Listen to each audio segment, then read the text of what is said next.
doing it. You supposed to be happy you sitting there with Kid L. Why you mad? The Kid L Podcast. Rockin' and Prolin, certified Nique is in the building. How you doing today, bro? I'm all right. How you feeling? I'm doing all right, man. First time I've seen you actually put your face more on video and stuff like that. You know, you're doing interviews. You just did one with the Mogul. That was cool.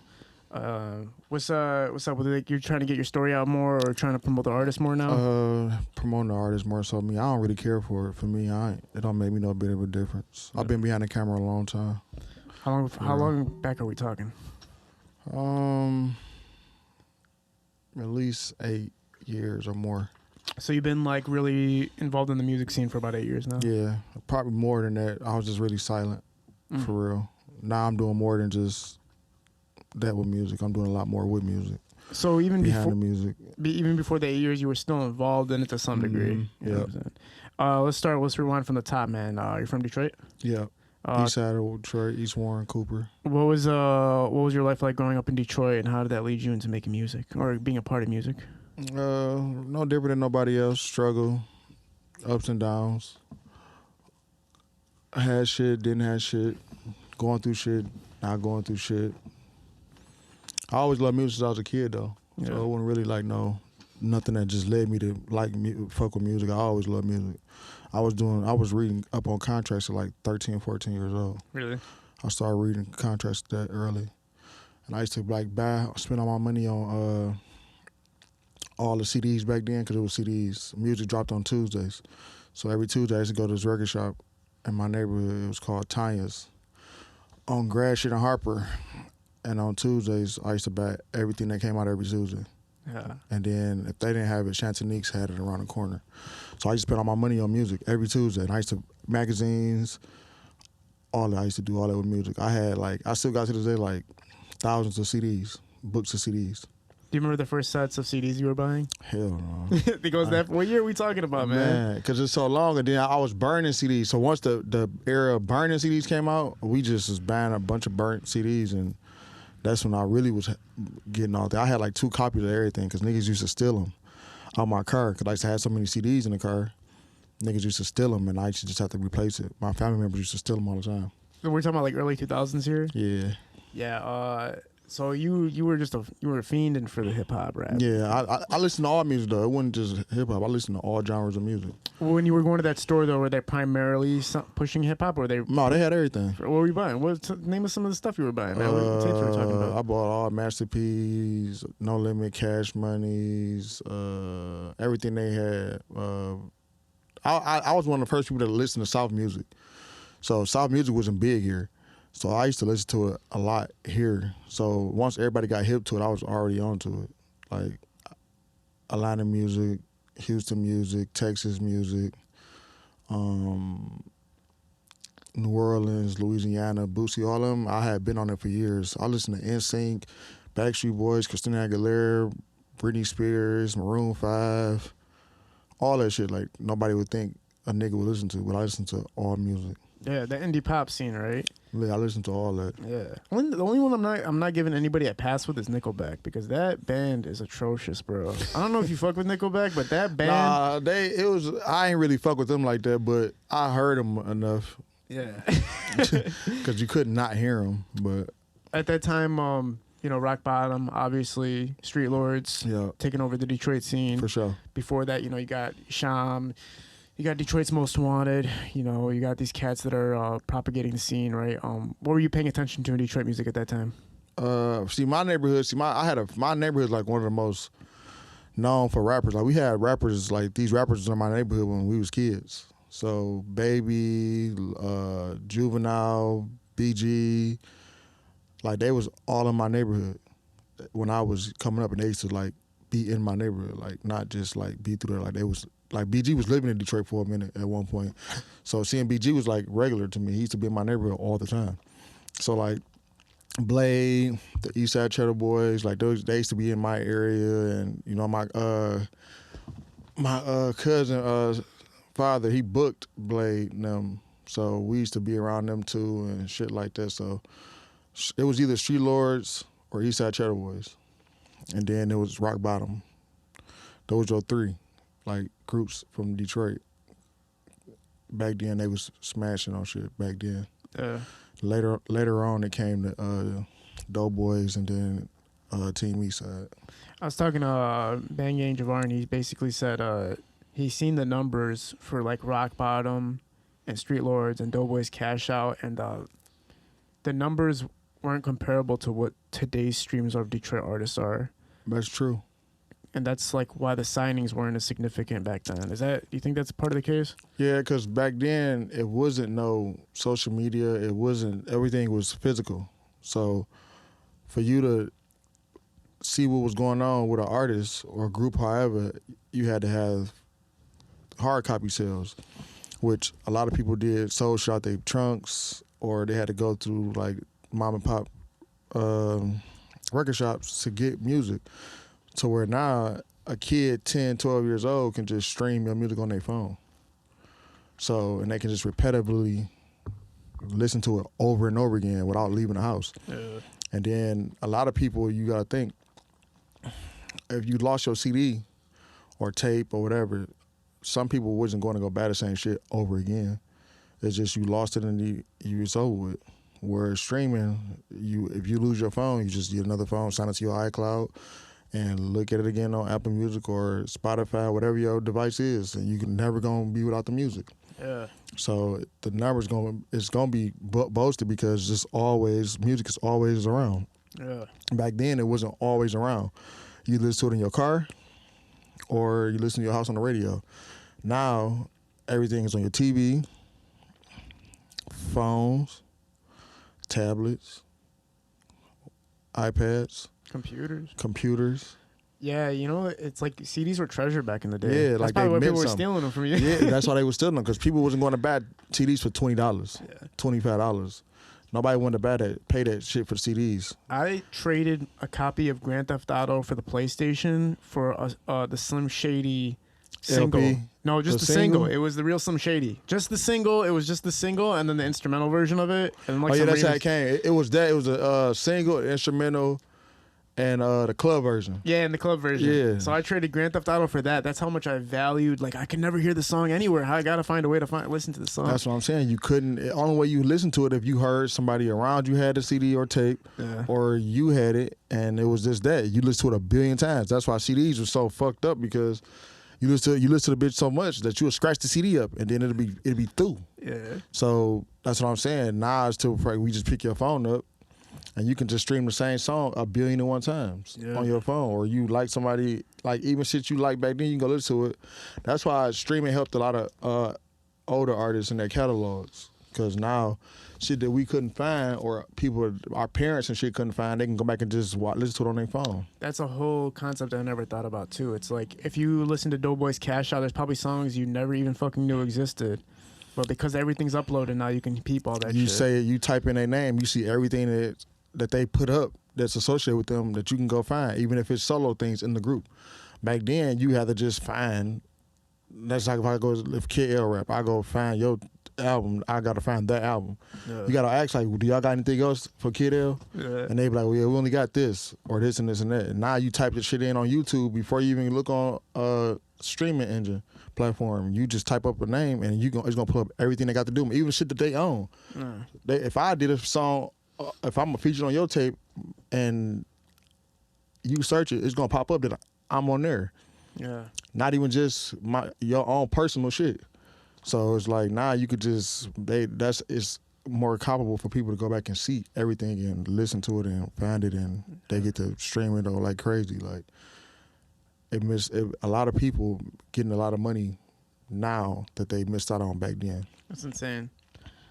So you were a hip hop connoisseur growing up. You were already involved in it deeply. You're involved in music as itself. Like, you just loved music in general, right? Not just hip hop, but talk about growing up a little bit, and what was your life like? Did you get involved in business? Like, how did you find your first steps as being like independent?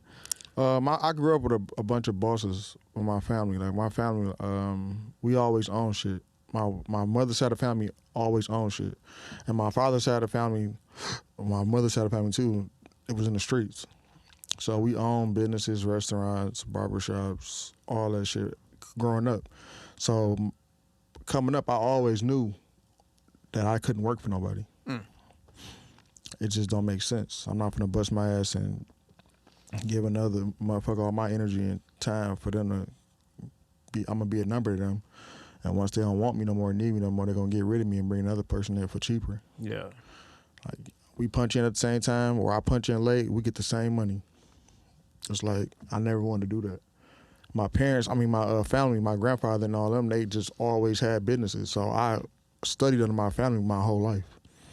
So I knew that's what I wanted to do. Whatever it may have been, I wasn't gonna work for nobody. Entrepreneur, right? Yeah, it wasn't gonna work for me. Yeah, I was just talking to Big Wayne. He was just here a little bit ago, and I was like, tell me a little about Nique, man. He's like, that's like an entrepreneur, like that's a businessman. And that was one thing that stood out to me when I heard that. When I see you around, when I hear about what you've accomplished and everything in about it is being a businessman and entrepreneur in the hip hop industry, right? You know, your level of success, even though it's behind the scenes, is becoming more of a forefront because people are respecting the people that are running the behind the scenes now more than ever. Yeah. I mean, Birdman, you know, he was one of the first dudes that you really seen and was like, oh shit. Yeah. Like, I get it. And then you had obviously who's Death Row Records, man. Suge Knight, obviously the infamous version of that, but you know, they're still in front of the cameras now where you're getting to hear the story from their side too. And I think it's important for people to hear your guys' story because without you guys, the music doesn't really get heard to the capacity that it is now, right? You guys are magnifying the talent that's here. If there's an artist that's bubbling, you guys help them blow up, right? You guys add fuel to the fire. You know? So how are you able to see it as, I guess, what people would want to know? Like, how are you able to see or peep what an artist is doing and know, like, how do I elevate this guy? How do I get him to the next level? It ain't really about the talent. It's just the person for me. Like, I fuck with people. Because I'm really, like, I'm a loner.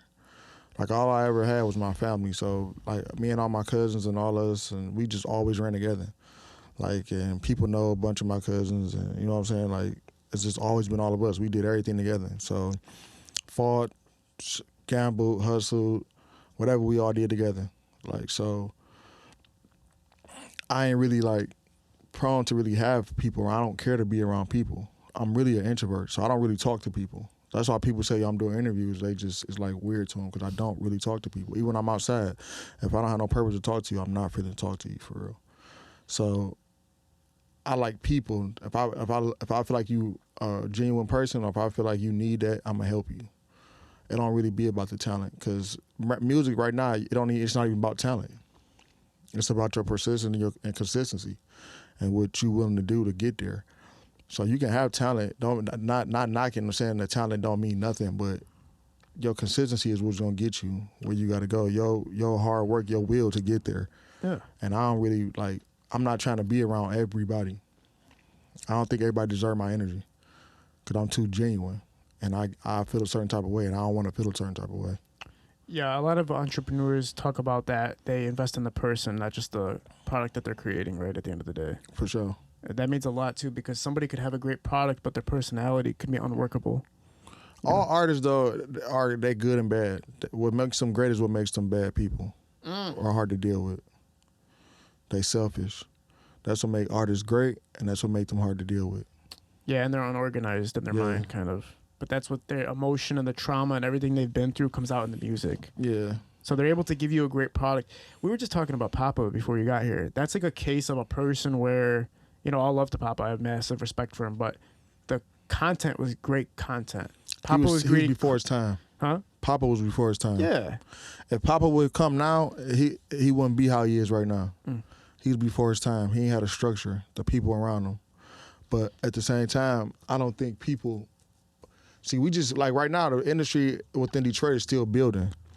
What people don't understand, like, it's good, it's great. This like the best thing that happened to people here, but it's kind of the worst thing too for young people. Like, you know what I'm saying? People getting all this money or making money and they don't have no structure. So, like, we still building our foundation and structure in our own industry here in Detroit. So, while Poppa was coming up, wasn't nobody making money in music back then. Like, Street Lords and Cheddar Boys was doing their thing, and they was doing how they was making their money, but it wasn't real money in music here then. Like, it wasn't, you wasn't seeing a lot of people here going off to get deals or making a lot of money.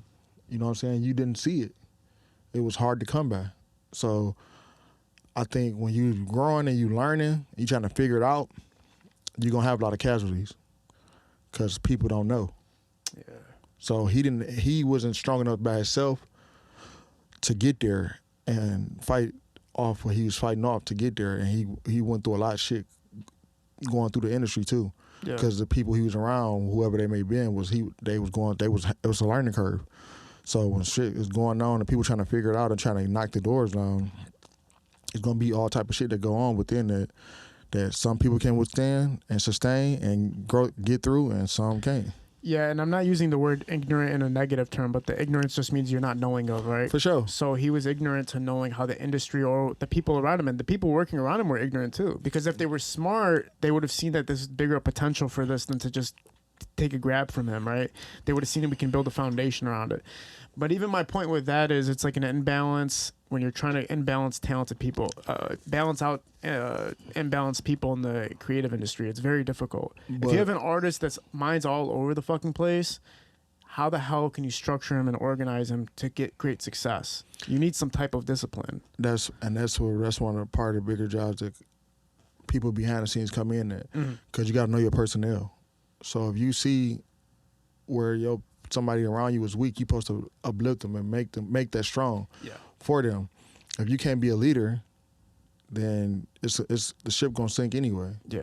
And back, I think more people will go more so worried about the money before the situation. Like people were so worried about getting a piece or making money that they're not thinking about a foundation or making sure he's straight, because they feel like, well, we can, if this happens, then this gonna happen and he gonna be straight. But when you empower people with money and things, they got things going on, it just makes them worse. Yeah. It doesn't help them, because if you give some a fiend or a person with a gambling habit money, they're not gonna miraculously be perfect people. They're gonna indulge more into what they already have issues. Yeah. Whether it be gambling, drinking, drugs, women, shopping, whatever they vice is, if they don't have no structure. So you giving somebody making some money or giving them money, don't change it. It makes it worse if they don't have a structure or a foundation of people around them that's gonna help them get there.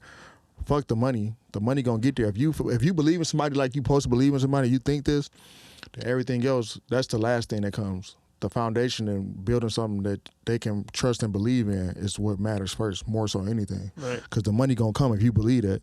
That's like right now, if you say my podcast, or you know what I'm saying, what I'm doing, my interviews, I believe that's gonna be that.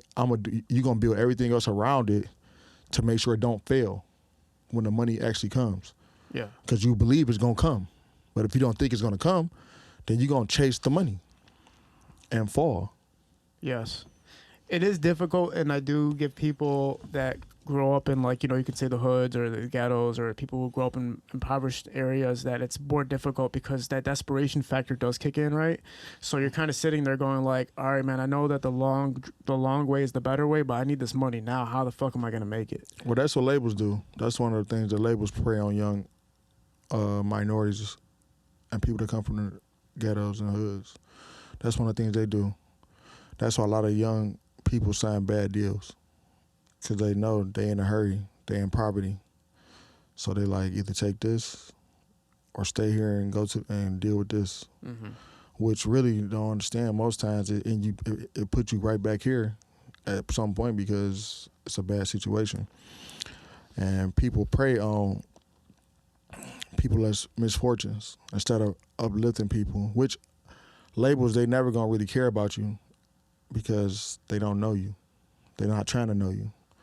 So a lot of people just take bad deals and situations and run for what they see because they in a fucked up situation. They just feel like they got to change that shit 911. So they'll do anything to change it. But it'd be crazy sometimes. They'll take the money from a label, a guy in a white suit, a white guy in a suit, but somebody that look like them that's offering them the same situation or a better situation that's really for them, they look at them sideways and turn it down.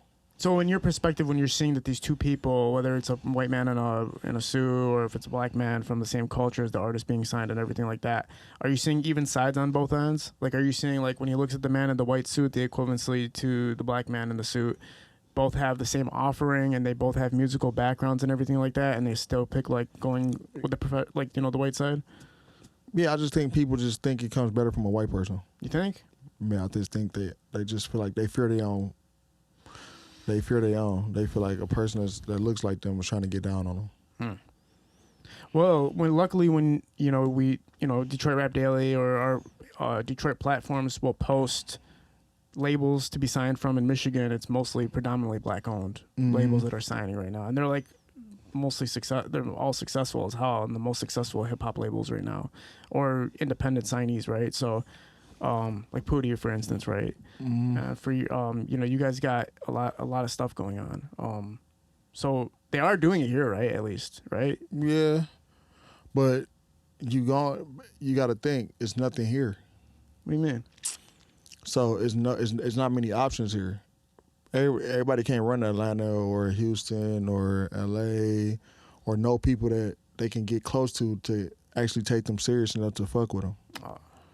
So if you live here and you see what's going on here, you've seen the numbers here that people done put up on the board for years, and people not acting funny to actually have a conversation with you or fuck with you, what other options you really have? Yeah.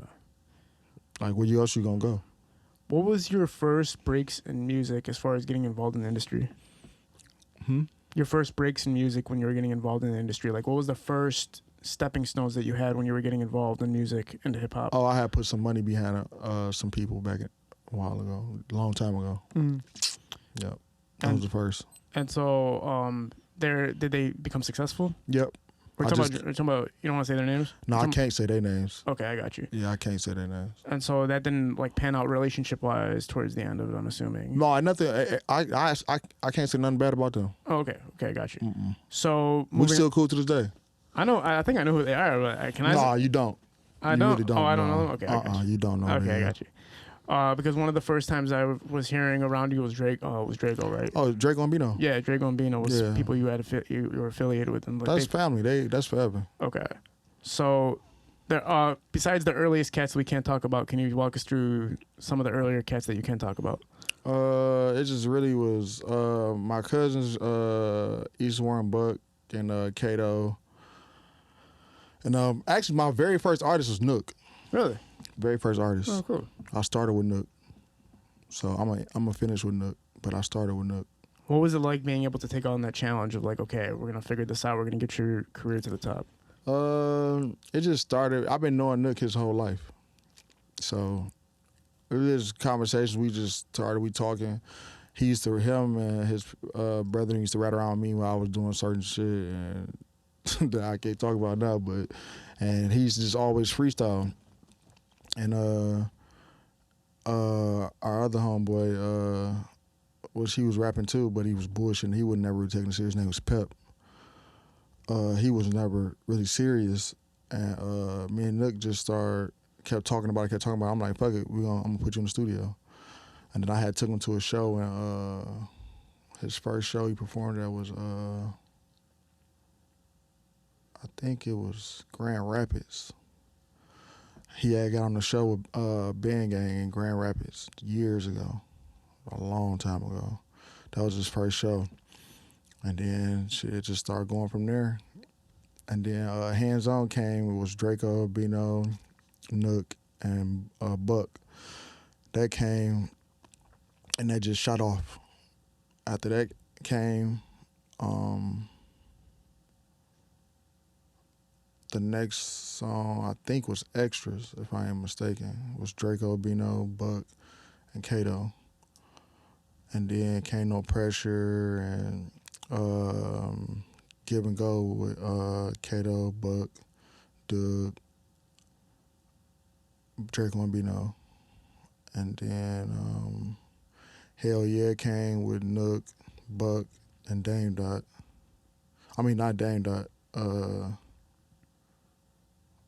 Somebody else in that song. Oh, Drego. It was Drego, Nique, and Buck. And then another song with Dame, Drego, and Buck. And me and my cousin Joe Goonie, we was figuring some shit out. Cause the song, it was like the video for Hands On got lost. Lace Visuals, Zay, somebody broke in his, you funny. Oh, I thought you were going to say he fucked it up. I was going to like, don't say he fucked it nah, up. Nah, he ain't fuck it up, but somebody had broken his car or something and stole the footage. So the video never came out, which probably was a blessing because everybody would probably went to jail behind the video because the video was like, wow. Oh, shit. Like it should have never came out. But at the time, we was so mad and wanted the song to come out and the video come out that nobody was thinking about it. But the song was, the video was OD. Like it was never gonna help nobody. It was gonna hurt everybody. And then shit, it just kept growing and growing from there. So Drego and Beno are the first guys that you're like really pushing and putting support. You have Nique too, obviously. And did you have money from just your entrepreneurship that was helping to fund it, or like did you have a certain management system that made it easier to fund everything? Entrepreneur. Okay. Yeah. Damn. So you were okay, cool. So you used it towards music. Yep. Was it easy to maintain your personal entrepreneurships while you're like working with artists at the same time? Like you're pushing their careers and you still got to make sure your money's straight. It's always gonna be challenging as the person who behind the artist is always gonna be challenging. Like that's one thing me and Pootie always was good at figuring out and making it work. Like for real. Between BandGang and Shred Gang and all the solo artists within that and Drego and Beno, Dugg and everybody we ever dealt with is just always, we already found a way to figure it out. Yeah. For real. Now you're helping them blow up and you're not educated in this besides the fact that you did research on the internet, right? Like, or you did research about contracts and business and stuff on the internet, and plus your own entrepreneurship background. But the music industry, how foreign was it to you to know how to work? It really wasn't foreign. Really? Because I'm telling you, like since I was 13, 14, I've been studying it like through and through. Like interviews, books, contracts, magazines, like so I was really skilled and like hip on it already from the jump. So you really can educate yourself about the entertainment industry for sure. If anything you want to do, if you willing to learn, if you want to know bad enough, you can learn it. Yeah, it ain't nothing you can't learn on your own if you apply yourself. When I was started to listen to Detroit Underground more, so the first song I heard blow up was Bloxk Party. That song blew up significantly. Did you play a part in that?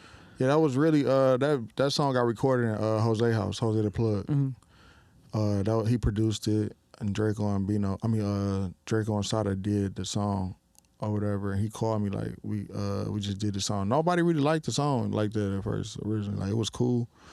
Like nobody was like, oh, Bloxk Party the one. Like nobody, like a motherfucker be lying if they tell you that any of us thought Bloxk Party was the one. I thought it was a hard song. If I got my old phone, I got the texts in my phone for when the shit was just done. Like nobody thought it was gonna turn into that, and it just started going. We went to we was at South by Southwest, and we took all the artists out there. We took like 20 people out there. Artists and we all performed and did the whole South by Southwest shit and we was like fuck it, let's shoot Bloxk Party. But Sada wasn't here. Sada wasn't there. He was here. So I had called him like, you coming down? He like, no, I ain't coming. I'm like, shit, I'm about to fly you down here. We gonna fly you down here tomorrow. He like, fuck it, come on, send me down there. And then he came down there. We shot the video. And the mansion got put out the mansion the next day. Like everybody was in there. Like we had a wild ass week. That whole weekend was wild as hell. Like we shot more videos and did all that. Like I think the Detroit to Inglewood came out before that, I think. But yeah, that was like nobody knew that. Till the video got to going and it just got to going. It just turned into that. So before Bloxk Party, you already had found hits before that. Yeah, I think if I'm not mistaken, I think Detroit to Inglewood came out before that. Okay. I'm not sure, but I think it did. That's what VBS Beezy, one of my Cali artists, VBS Beezy, BandGang Mazo, Drego Beno. Ice Burgundy. Drego, and BandGang Lonnie. But if we can look at the significance of the marketing aspect of it, right? How much do you have to deal with that part of it? Let's just take Bloxk Party for an instance. How much did you push that? Like, did you have anything behind the actual strategy behind that? Yeah, me and Pootie, we had to put there was some shit behind that. Mm-hmm. It was on MTV Jams. Yeah. World Star, when World Star was World Star. Yeah. You see what I'm saying? So it was a lot that went into Bloxk Party. It wasn't just like, oh, a good song, which the song was fire, but once a song gets seen so many times and heard, it started growing legs. Especially in the city, because once the club catch it and the clubs want to hear it and the females want to hear it, you know what I'm saying, then it makes the guys want to hear it, and then the DJs want to win, so they gonna spin it. Yeah. For sure. So it just kept growing and growing and growing, for real. Yeah. But rightfully so, too. It was a good-ass song, like you It was said. a good song. I just heard somebody playing it 2 days ago. But to you, you're saying that the marketing aspect is a huge reason why it got where it got to, which is crazy. For sure. How did you understand the mechanics behind marketing? Was it Pootie helping you figure it out, or did you kind of already have an understanding? Well, it's like, so me and Pootie had a lot of talks about this, like different conversations. We just think, or like, what about this or what about that? And then there's Glenn was a part of it as well. Like, I can't leave nobody out. But me, Pootie, and Glenn, and they had their conversations. We had our conversations. We bounced shit back and forth off each other. And then just go with the best strategy when that was going on, for real. Yeah. Do you feel like that song in particular proved you as what you were worth for the music industry? No, I don't think people really, like, people never gonna really say, yeah, that they gonna be like, oh yeah, that what about this? That was that, but okay, what now? Like, it's not, they never gonna really fuck with you until they have no choice. People don't support you, so they have no reason but to support you. Yeah. Or a lot of people say, well, they did that, that was this, or that was. It's always a but. It's never gonna be like, oh yeah, this and that. I don't really look for people to give me my flowers and all that, because a lot of times they ain't gonna really be real. I don't care if I like you or dislike you or whatever. I'm gonna keep it 1,000 and tell you, like, or like, yeah, that's hard, or he's sweet, or he not, or oh yeah, he did that or he did this. A lot of motherfuckers, they not gonna do that. Yeah. If they personally won't like you, they just lie and say this or that and spill what they want to spill. But for you guys, at the end of the day, there's monetary success in it with it, and there's success for the artist, which is all that kind of matters to you, right? At the end The of the numbers don't lie. Yeah. We didn't put between us. We didn't put the numbers on the board multiple times. Yeah. Can't nobody really say they did what we did. Talk or about do. talk about the journey after Bloxk Party. What's kind of the next big moves for you? Drego and Beno. Sorry for the get off. That was the next big thing, pretty much. Yeah. Like that tape took over the city, for sure. Yeah, like, and California as well, man. For sure. Literally.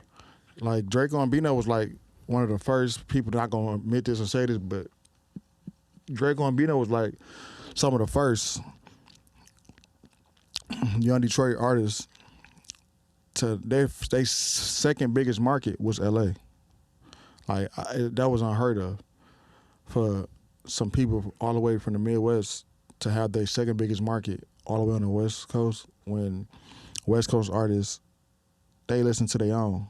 So you can go platinum in California alone. So Shit. yeah, you can go platinum in California and gold in California alone without reaching outside of the state of California, which people don't know that. But yeah, you don't even, if you got so that's why a lot of LA and California artists, they be so successful and they thrive on independence, because you don't have to go and your music don't have to reach this coast and this coast. Them alone in their own state get them rich, platinum, gold. Whew. So to know that Drego and Beno was able to cross that and get there is a real big thing. So that was their number 2 market. Number 3, I think, was Chicago. Number 4 was Milwaukee. Number 5 was Ohio. And this years ago. See, like, so I remember this shit vividly. Like, so they was getting booked in L.A. and doing shows and shit in L.A. back then. So that tape lasted for 2 years. Like, that tape was like, anything Drego and Beno touched was everything, bro. Go. Their interviews were all over the world, bro. Like, I remember when we first got the going, they locked themselves in the studio. Like, we had studios, so like me and Pootie had studios in Oak Park, and they had a whole one room to themselves. They did features 30 days straight, made like 30,000-40,000 every day, up for a whole month straight. Like, they couldn't do no wrong. Yeah. Like, they run was incredible. I remember BandGang talking to me too about how they were helping to build the Oakland and Detroit Very connection. much so. Like, BandGang get shitted on. I'm not gonna say shit on. I don't think they get the respect that they deserve as a group and as solo artists for the things they contributed to the culture and music here in Detroit. Like, they did a lot of things they did. A lot of artists out of town in Oakland and wanted to be them and sound like them, and you know what I'm saying, try to take their wave and do things to mimic them.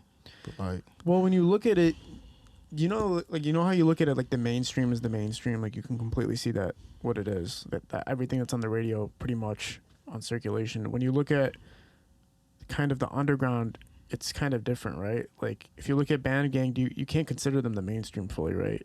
You got to look at them as... No, they're not mainstream at all. Yeah. We don't really have that many mainstream Detroit artists, period. So, like, it's hard to get recognition to that level when you're not considered mainstream. Like, you're not niche, basically. You're not niche because you're broader than niche, you're bigger than niche, but you're also not mainstream. So it's kind of, like, hard to gauge how much people are fucking with it or fucking with you, or how much they give a respect to what you've accomplished when you haven't hit the mainstream. To some degree, right? Artists, see, that's the thing. That's the funny thing about social media and what's going on. The mainstream artists know. They know, whether they acknowledge it or not. They be knowing what's going on. When they see these independent artists and rappers and from Detroit and all that shit, they be knowing exactly what be going on. They be knowing who they are. They might be faking and play it like they don't, but they be knowing what's going on. A lot of people came here and stole our wave. Take our swag, our style, and take it back to their own cities and make it their own, act like they did it. But a lot of that shit come from Detroit. Have you ever witnessed anything where it was too identical? Where, like, you knew that this is directly from our artist or directly our style? For Detroit? Yeah. Fuck yeah. A lot of that shit. It was a period of time when niggas was just... See, that's what I'm saying, back to where we wasn't getting deals here. So a lot of niggas would just come hang with Detroit niggas or be around Detroit niggas out of town and soak up the game and swag and take all that shit back to them because we wasn't getting signed. So we would never get the light to get it seen to know that we was the ones, because it wasn't coming here. It was going elsewhere. So people would come here and fuck with niggas and certain artists and certain people and take it back home and made it their own. And we got missed out on that. So, like, spies almost. Just like collecting information. That's what rappers do, though. Like, a lot of rappers is like, that's a rap thing. Like, they get to hang with rappers. Like, you see rappers, they be hanging with a rapper for like 6 months straight or 4 months straight. You'll see them doing videos, interviews together, hanging with each other just all the time. Then next minute, the next day you wake up, they don't be around each other no more. Yeah. You wonder why, but that's why. They be stealing from each other. Well, one of the clips that went viral on our Instagram, like when we were first starting podcasting, was this artist named Shy Killer had came on our podcast and said that Lil Yachty wasn't helping Detroit. What he was doing was he came here, soaked up the game, or he was using Detroit as a way to keep his flame alive because he knew it was hot. Then he used it up, and then he bounced back. Tomorrow when he came mess with Rio and all them? Yeah, when he did the Michigan Boat Boy. Yeah, I can't agree with that because people don't know this either. That's what I'm saying. Drego and Beno was so ahead of their time. Lil Yachty really came to fuck with Drego and Beno when Drego and Beno was like hot at that time. Way before he came to mess with Rio and them. People don't know this, but we was doing a tape with them with Yachty well before anybody was. Yeah. Like Yachty, we in Atlanta, Yachty came and picked Drego and Beno up in a Maybach. Like, hang with them. He loved Drego and Beno. Like, he wanted to be around them and fuck with them. Like, I got like 12 songs that nobody has never heard, except like that one. It's one on Drego and Beno last tape was Sada, T, Drego and Beno, and Yachty. That was a song that we did back then for the tape that they done, but it never came out because a lot of stuff had transpired within the situation that we didn't get it done. But Yachty was messing with Drego and Beno in Detroit back then. Like Yachty was pulling up out here. I got pictures I can show you on my phone where he put up to the skating rings, Northland. He called me, called Drego. We pull up. I take him. We the first people to take him to Annex. Like this is back then when Annex was first started really going. We pulling up. I take him to Annex like before anybody. So I can't say he was coming here coaching Voltron because he was kicking it with niggas and fucking with niggas well before that. The work he did with them. Right. So I can't say he did that. Like he genuinely was messing with them. Right. So you can see a person who's coming in because he actually fucks with the sounds and everything like that, but then you can also see a person who's here to kind of clone or take away from what's being built, right? Because you see what's hot and maybe you don't know how to, get yourself hot so you can take from who's hot at that time, you know what I'm saying?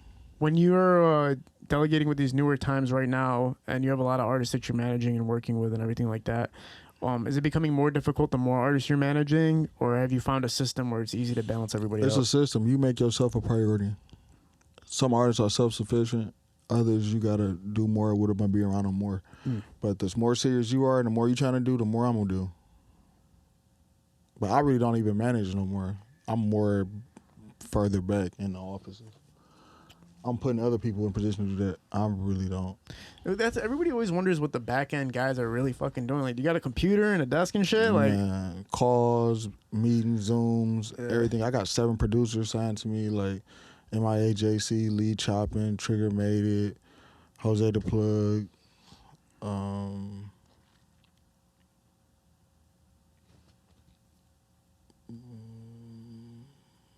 Bankroll Made It.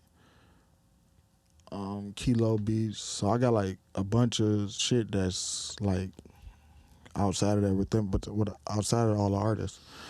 So I don't really care for it. Like if I have an artist right now, I gotta really love you or fuck with you. Like even with Drego and Beno, they self-sufficient. So whether it's me or it's Pootie with them at that time, we don't have to do the same things I did with Drego and Beno 5 years ago. Yeah. They self-sufficient. Drego, he produce, he raps, like he can do pretty much everything on his own. Yeah. All he gotta do is turn the music into it, so we do everything else from there. So it's like he's self-sufficient. Nique is self-sufficient. Unless like me and Nique make a lot of music together, cause I be producing now and I arrange and structure a lot of the music that I around, whether it be from him, Skilla, or Drego and Beno, or Pearl, Lowski, or Rocket, or any other Kato, or any artist I'm around, Beezy, Wally the Sensei. Anyway, I make music with my artists. So a lot of them are self-sufficient. So I don't have to be with them 24/7. Yeah. To get the job done. So you're investing, like you said when we talked about the personnel, right? So at the same time, you know who's worth handling. It's not worth it if you can't find somebody who has stability and knowing that they're gonna push this on their own as well, right? Yeah, I can't be the artist. Yeah. Like if people want to see me instead of you, then we're not doing something right. I don't want them to want me. I want them to want you. Yeah. Like no matter what I got going on, I'm using it to get you in the door or help you out. If they asking for me or clamoring for me over you, we're not doing something right. Well, after Drego and Beno are obviously very self-sufficient, right? They're still doing their thing. What was the next artist that you were willing to take on? Then? Yeah. Me and Dugg, that's family. I did his first 2 tapes too. So and then it just like everything just kept falling in place. So the shit just kept falling, and then he went on to get his deal. You know what I'm saying? And other situations, so shit just keep evolving.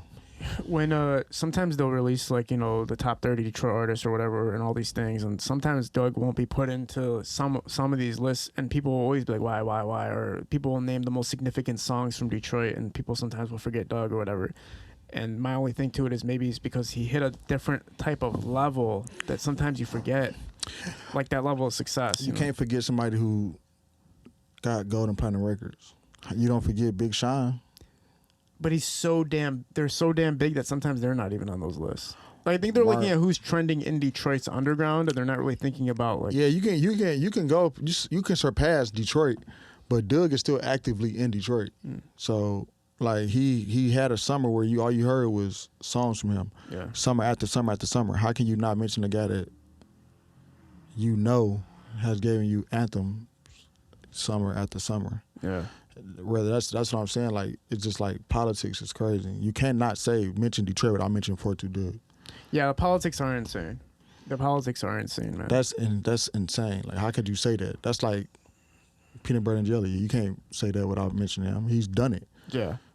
And he came home from prison and did it. Yeah. He wasn't a rapper at all. Like, at all.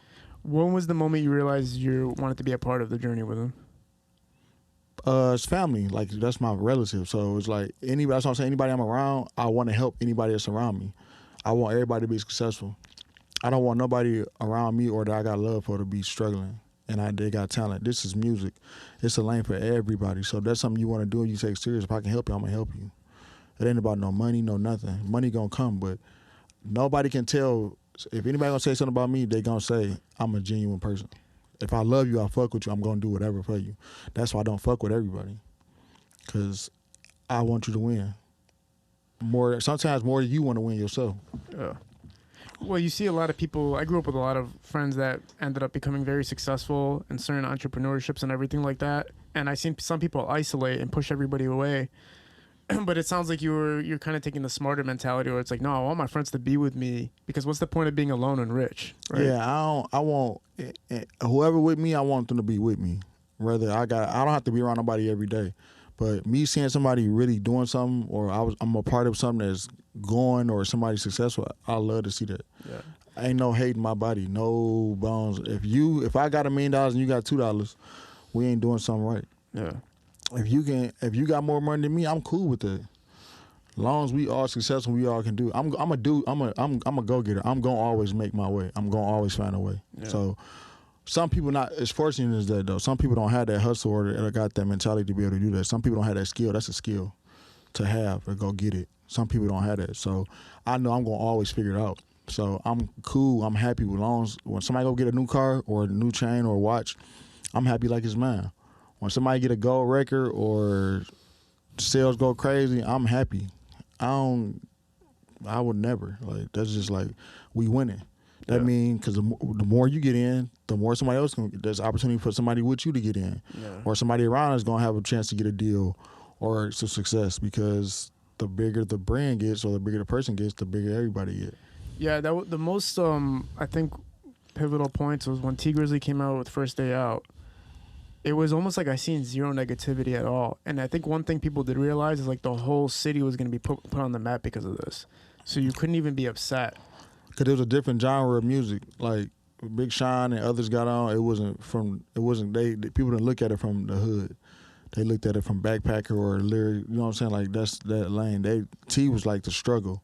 So people looked at it like, if T can make it, we can make it. Mm-hmm. So everybody was like on the bandwagon of making sure or happy and liking that song, and it would just start growing and growing. Like, so seeing that grow for people, it was like a happy thing for everybody, seeing it come, and you know what I'm saying. That's a timeless record. Like, T got a timeless record. T gonna get booked forever for that record. Yeah. So everybody can't say that. It's every state in the world. Everybody don't have a rapper from their city or their state that has a timeless record that they can get booked forever, one song. T has a record that he can get booked for the rest of his life. When we're getting to you realizing that 42 Dugg is a person that you want to work with, and he's family, obviously.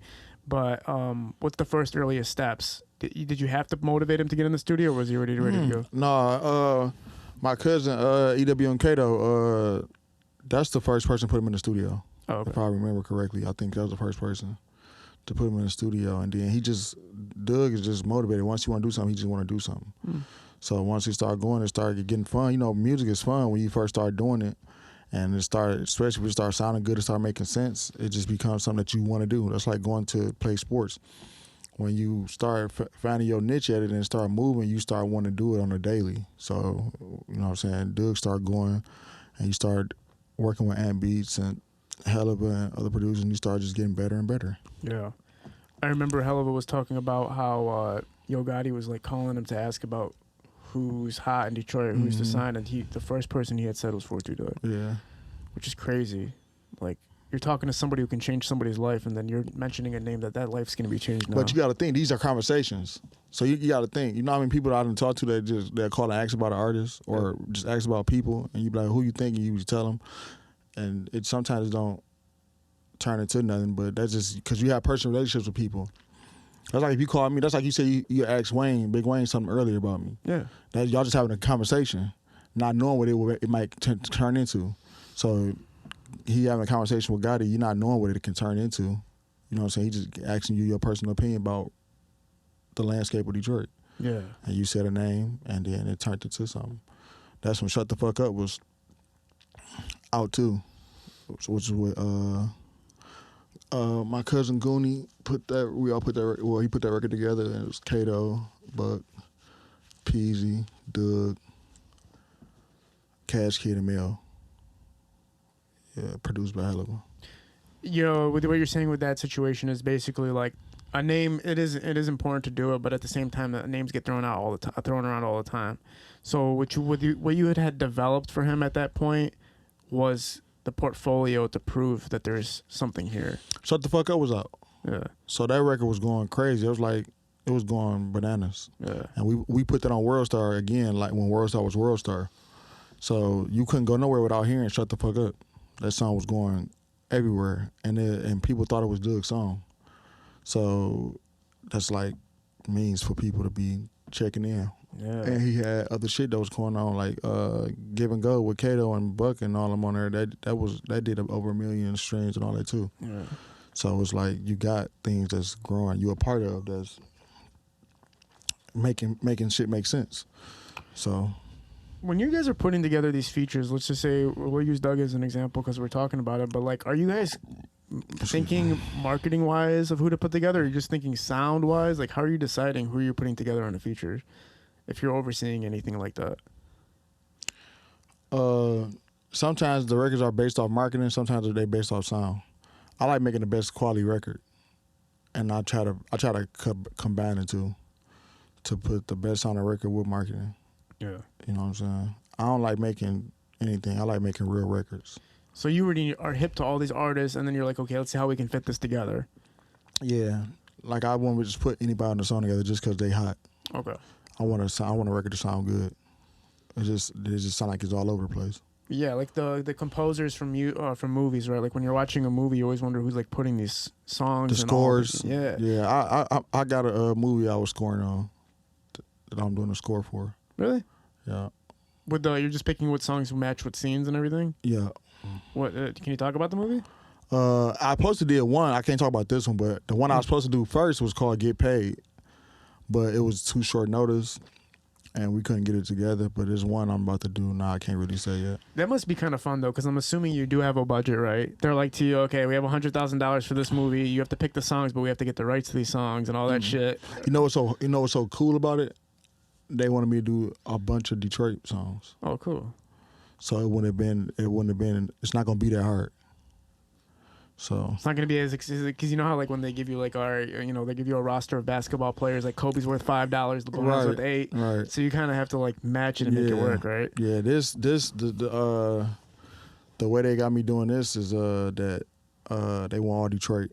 So I got a lot of relationships with most of the people in Detroit, and I got a lot of songs that nobody has heard. So that's an easy thing.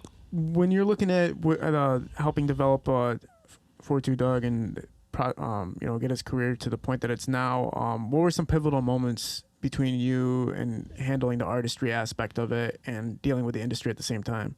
He was self-sufficient. Yeah. That's what I'm saying. It was at that time, Dugg was just doing what he was doing. He's doing whatever he wanted to do. Yeah. Like, it wasn't me being with him on a daily and that. We just found me, so I just see him. Like, he just do his music and whatever. It wasn't that deep then. Nobody at that time, nobody knew it was gonna be that. So it was just going. Like, but his 2 tapes were pretty like fundamentally successful, right? So like, if you had your hands on those, that's the thing. When I talk to somebody like you, it's like I know there's so much information, but it's like hard. It's hard to figure out like the process of it because I know you can't say everything. You can't give away all the sauce, obviously. At the end of the day, yeah, they gotta pay me. I gotta pay you to tell me the sauce. Nah, you ain't gotta pay me. The people who gonna see me gotta see this gonna have to pay me. Yeah. There's so much sauce. I remember Guru Rock Flow. He was telling me that on the podcast. He's like, I can't give away all the sauce now. Like, come on, you can't give people the blueprint on how to succeed. Nah, then I'm not as important to them, am I? Oh, what do you mean? Because if I give it away, then I'm not that important. Yeah, you gotta hold some value. That's the intriguing aspect about it. You know how to blow somebody up and make somebody successful, right? But nobody knows what the fuck you're doing. You know what I mean? I think the only person to give us game that like knew the behind the scene was like RJ Lamont came on and said like stuff where I was like, oh shit, like this is crazy. I should not be knowing any of this information. But I don't know. He said there was like a room you can go into where like they can blow you up, like TikTok views and Instagram views and all these things, and like generate. Somehow like they just push a button and all of a sudden like your fucking shit gets marketed and all that shit for you. Like, is that shit true at all? Is there like a fucking room to boost engagement on posts and shit like that? That's crazy. Okay, all right. So that's not true. That's crazy. That's insane. So it's all really you have to work your ass off to make it, basically. Yeah, you get in what you put out. I mean, you whatever you put in is what you get out. Yeah, for real. Like, you can't half-ass it because you got to think. Rap is the only genre of music that you don't have to have talent to be successful in. Like, this is the only genre of music that you don't have to be successful. I mean, be talented in to be successful in. Whether it's country, rock, and all that, like, you have to have some talent. It's R&B, singing, you have to be talented. Rap, you don't have to be talented. It's a guy you see right now that you probably went to a store or a young kid bagging groceries at Walmart or pushing carts that he might quit his job tomorrow and say, fuck this, I want to be a rapper. And then he gonna start rapping.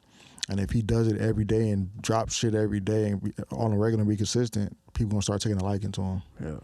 So it's not like it's a billion rappers. How many people you know that just start rapping? Like, everybody raps. So you don't have to be really talented to be successful in music. It's your consistency, it's your will and your drive to be successful, to change your surroundings and your environment. Yeah, because if there's a lot of popularity factor based around it, then you just got to figure out how to put songs out the right way for people to keep fucking with you. Yeah. And to add the features to it and to add the beats and the producers and everything. Because even if you was a rapper, like, say, like, you're a rapper that's been rapping and you just want to take breaks, you're not allowed to take breaks no more as a rapper, because it's another rapper that's not rapping that's going to rap, that's going to start rapping, and he's going to be consistent because he's not taking it for granted. Yeah. And he's going to grow and he's going to get successful. A lot of artists be taking this shit for granted. So it opens up lanes for other people to come in and take and create styles and take what they helped build. Yeah, you can definitely see that. Especially the break-taking aspect. And the way to keep yourself afloat is like kind of simple too. Like, you don't have to do too much to keep yourself afloat. You just got to keep releasing music, like I said, do some collaborations, work with some other hot people, and you keep yourself buzzing. You know? And some people you don't work with people, other people they do, but you got to just stay consistent, stay in your lane and keep being consistent. Yeah. Like, you can't not drop music 3-4 months, 5 months, and then think people gonna still love you the same. Yeah. One thing that you were notable for recently was you were put on like the gatekeeper list, and I know you hate that conversation already. Looking at you, but there's many different like ways and concepts of it. You got time, or are you? No, we good. Oh, okay, just making sure. There's different ways of looking at gatekeeping. BandGang Javar said he doesn't like the aspect of gatekeeping. But then there's the trick aspect of it. I talked to Trick's brother, and he gave me a different breakdown of what gatekeeping means. How do you describe what gatekeeping means? That list is a man-made list. You can make a list. I can make a list. My son can make a list. Your girl can make a list. Why is it so important for people to think that's like people got to go crazy over a list? It's a man-made list. Everybody has their opinion. It's just opinionated. Everybody got their own opinion. Why does somebody care so much to where it started that much of an uproar about something that doesn't mean nothing at the end of the day? If you doing your job and you putting in work, then people gonna see you for who you are. If you not, then you not. And if you feel like you coming, then you coming. And you gonna grow in from there. Like, why? I don't understand why it was something that, oh, he number 2 or they number 1 or like everybody on the list. That's cool. Like, I don't knock nobody on the list. I think it should be more people. It should be different people. Like, it's just a list, though. It's a man-made list that doesn't hold no merit for nobody in your real life. Well, to be put on that list still does put the conversation up because, I mean, you're not going to be put on the list if you totally don't belong there for whatever reason. Like, there's not somebody that's on there that like 0% belong there. I heard people say that it was people on there that should not have been on there. Like, they had no 0 chance of being on there. I mean, when I looked at it, I seen that there's people on there that basically have helped the careers of many, and that they are access points to building and growing your career if you can get with access to that person and be utilized by that person. That's what I seen. Now, when I talked to Trick's brother, it's a whole different concept of what gatekeeping is. It's kind of like what we were talking about earlier about coming to Detroit, taking up stuff, using locations, using time, using people's sounds and everything like that, and then just taking off and bouncing. Like, you didn't give anything back. You just took everything and then left. So it was kind of like shutting that down. Like, if you're going to come here, we got to know why you're coming here to make music. We got to understand it. You got to work through us, and then we'll make sure everything makes sense. You're not going to come use us up and then leave. And get on. Yeah, that was kind of like that kind of gatekeeping in that sense. And so in this era, it's more about, like, who are we going to promote and not promote? Like, who are we going to push and not push? Because there are a lot of, I'm not trying to be racist or nothing like that, but there are a lot of motherfuckers that are breaking into the Detroit rap scene right now where it's kind of like, come on, man. That's just outright disrespectful. Like, you're not anywhere is like Caucasian people and shit, where it's like, come on, man. Like, there's a limit here to what should be accepted because that's straight up culture vulture. If you're coming in and breaking in as a Caucasian person that literally is just utilizing it to make money and you know the system so you know how to fucking promote yourself, that's fucking straight up culture vulture shit. That's like the epitome of it. And they don't have anything to do with what they're talking about saying or fucking doing. And it doesn't benefit anybody but fucking them.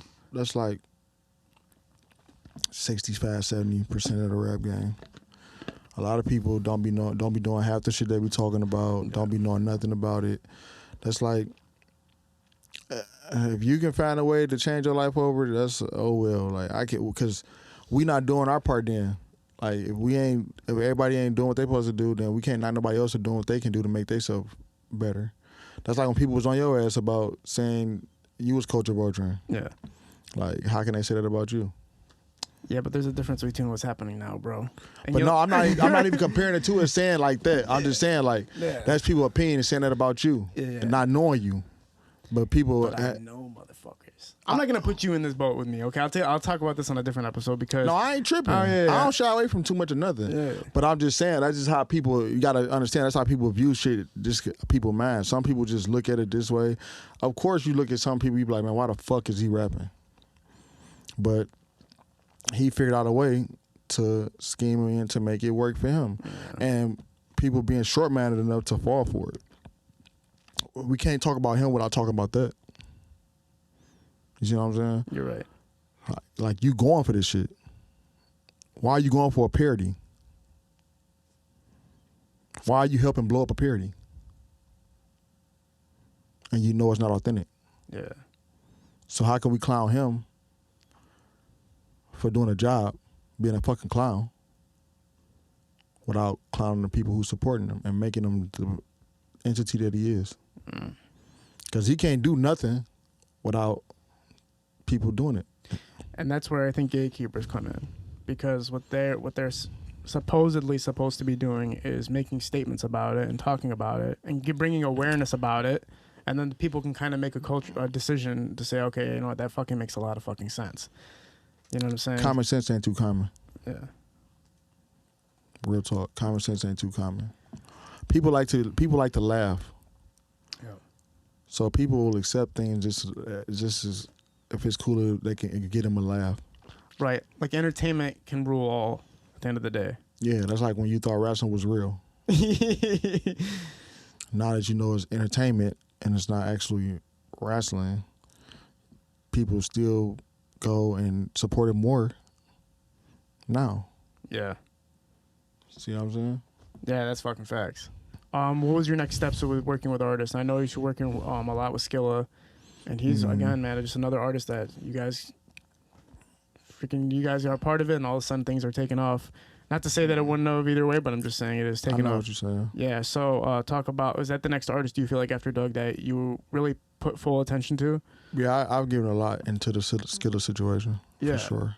Skilla Baby, man, was the craziest. Like, you seen it coming, but when it came, it was just like, holy fuck. Like, me and Skilla locked ourselves. I locked him in the studio for months. Like, the whole Crack Music 2 tape. Yeah. I did that whole tape. Me and him did that whole tape together. Yeah. Like, post-production, the sound, everything you hear, the chops, everything, I did that. Like, even the T and Skilla tape, I did that whole tape. Yeah. I did that whole tape from start to finish. Did you have any creative control over that concept of the storytelling and everything like that? The T and Skilla shit? Yeah. No, T is just great at storytelling. Like, that's just him. That's his thing. Like, you just sit back and when people great and they do what they do best, you just sit back and let people do what they do best. Yeah. And you just try to anticipate to make it the best product he can be. For real. Yeah. That was a new thing because like it was like a little bit of a break, and then when it comes back, it was very direct storytelling. Kind of going back to like Warren G type shit. Like, yeah, that's my favorite side of T, the storytelling. Like, he should do it like a series or a movie or something. like a TV series? Yeah. His storytelling is immaculate. Yeah. That's what the music videos kind of felt like, right? At the end of the day, it's kind of like a short film. His storytelling is immaculate. When you guys are when you start hands-on working with Skilla, what point is he at the time when you were working with him? Like, how far developed was he? Skilla was, people just be knocking Skilla like Skilla just came out of nowhere. Skilla was busting his ass before. Like, you go look up plenty of old Skilla videos and shit like that. So Skilla was like already grinding, doing what he was gonna do back then. You know what I'm saying? Skilla used to be out. Skilla's a hood rat. Like, for real. He liked to be out in the clubs and the streets. And I just told him he had to switch it up a lot. And I'm going to help him get there, and we're going to sit in the studio, and we're going to make a lot of music together, and we're going to do different shit, and we're going to change the narrative. And he going to turn up. It worked. Yeah. Me and him was working in the studio together daily, every day. Like, I got probably like too many songs that nobody's heard that's crazy. Like, Skilla is just like, he's an artist. They try to box him, but he's an artist. Skilla can give you anything you're looking for and sonically and sound with music. Like, you can't box him in. He can do anything musically. Yeah.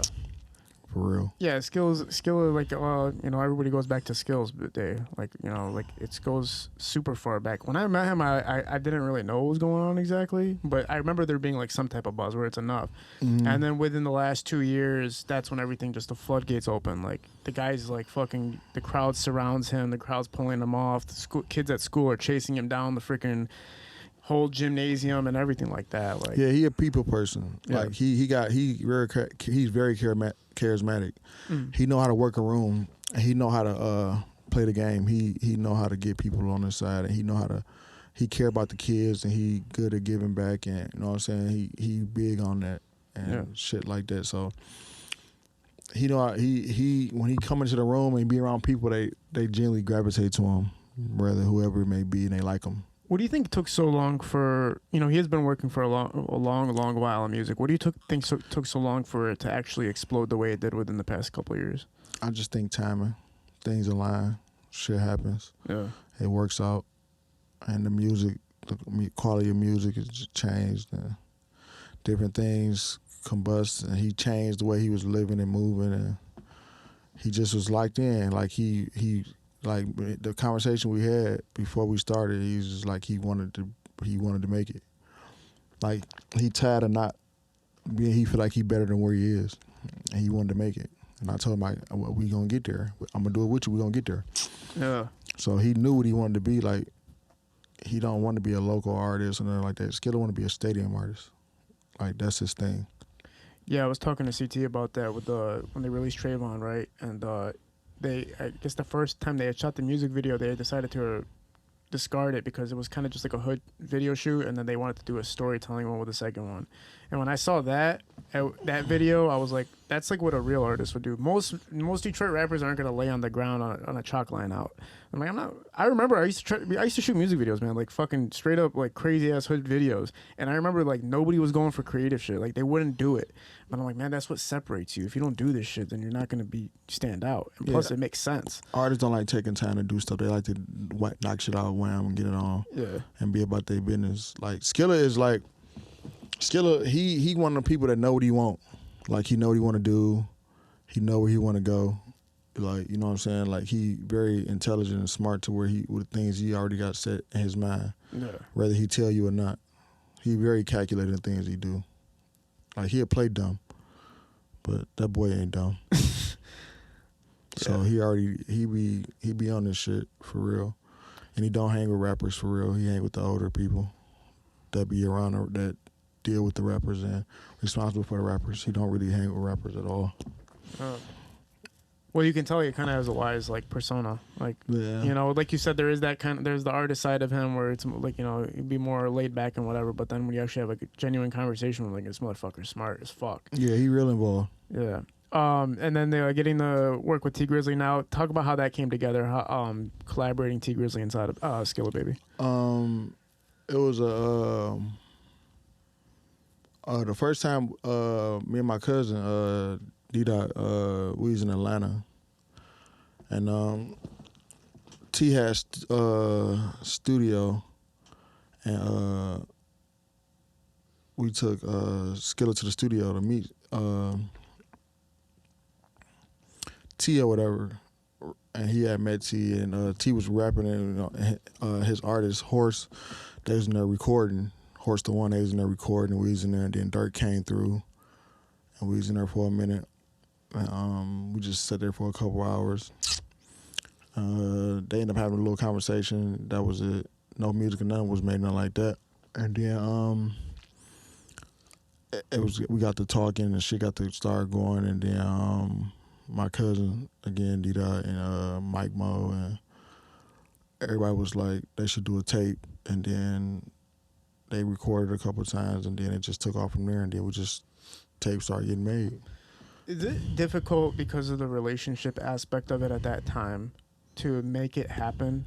But you know it's going to get like a major response from the people because of the controversy involved in it at that time. That's why I named it Controversy. Yeah, it's smart as hell. That's exactly why I named it Controversy. Oh, so you named the tape? Yeah, that was my idea. Oh, and it wasn't pre-planned though. It's because of everything fell into the right place that it was available to do it. We was talking, and I'm like, man, I'm like, Controversy, that's the name. Skilla, like, yeah, that's the name. Did you get to have discussions with both sides and be like, all right, look, we're doing this? Or was it just like, how does that work, bro? Because even for me, like, when, at the beginning of that shit, bro, like, that shit was fucking me up too, because I was shooting music videos, I'm doing interviews, and then there was a whole side of people I can't even work with no more. Like, once that day happens, there's like a whole fucking side of people I can't work. My business gets cut down, all this type of shit, because I'm too loyal to a motherfucker who gave me a career, basically. So I can't make certain decisions. So how, on your guys' end, did you guys have discussions with Scoob and be like, yo, this is happening? Or did you just do it and go like, all right, you know what, like, this is business? No, it's business. And if the artists want to do it, what are we going to say, no? Like, they got their own relationship, and Skilla wasn't around for their relationship or whatever. You know what I'm saying? Their issues wasn't even no issues for real. Just miscommunications where people ain't getting in the same room and figuring it out type shit. With no blood or nothing, with, you know what I'm saying, with nothing like that. So that was something that just happened. They formed their own bond, and they started making music, and we just ran with it. Yeah. And as you can see, it worked out. Yeah, the planets aligned for sure. It was instrumental in him figuring that, you know what I'm saying, that situation out. And then obviously the great moment where, you know, the trilogy takes a photo together, posts it, Skilla saying he's gonna basically figures it out. Everybody wants it, and then there's a picture of Sada, Skilla, and T standing next to each other. And now everything seems like it's back to normal, but better, even to the relationships and everything. Did you play any part in helping reconcile any of it? Did you talk to people and like, look, this is bigger than us? We all had a conversation. Yeah. Actually, we had a conversation at the release party for the tape. Yeah. And we just talked about it and just went from there. And it was just something that just materialized and then it ended up just happening. Yeah. But we all had a conversation about it for sure. Yeah. You guys are, when you talk about what you do, what would you consider yourself mainly if you give yourself a title as in what you do in the music industry? Because you're saying management isn't like the full front, right? No, I do a lot of shit, whether it be producing, co-producing, executive, management, whatever. You fit in where it needs to be fit. Yeah. You know, and that's probably why you're so successful. It's like you're a jack of all trades in this industry. Yeah, I'm very hands-on. Yeah. What's been the most significant moment for you throughout this entire endeavor, throughout your entire career?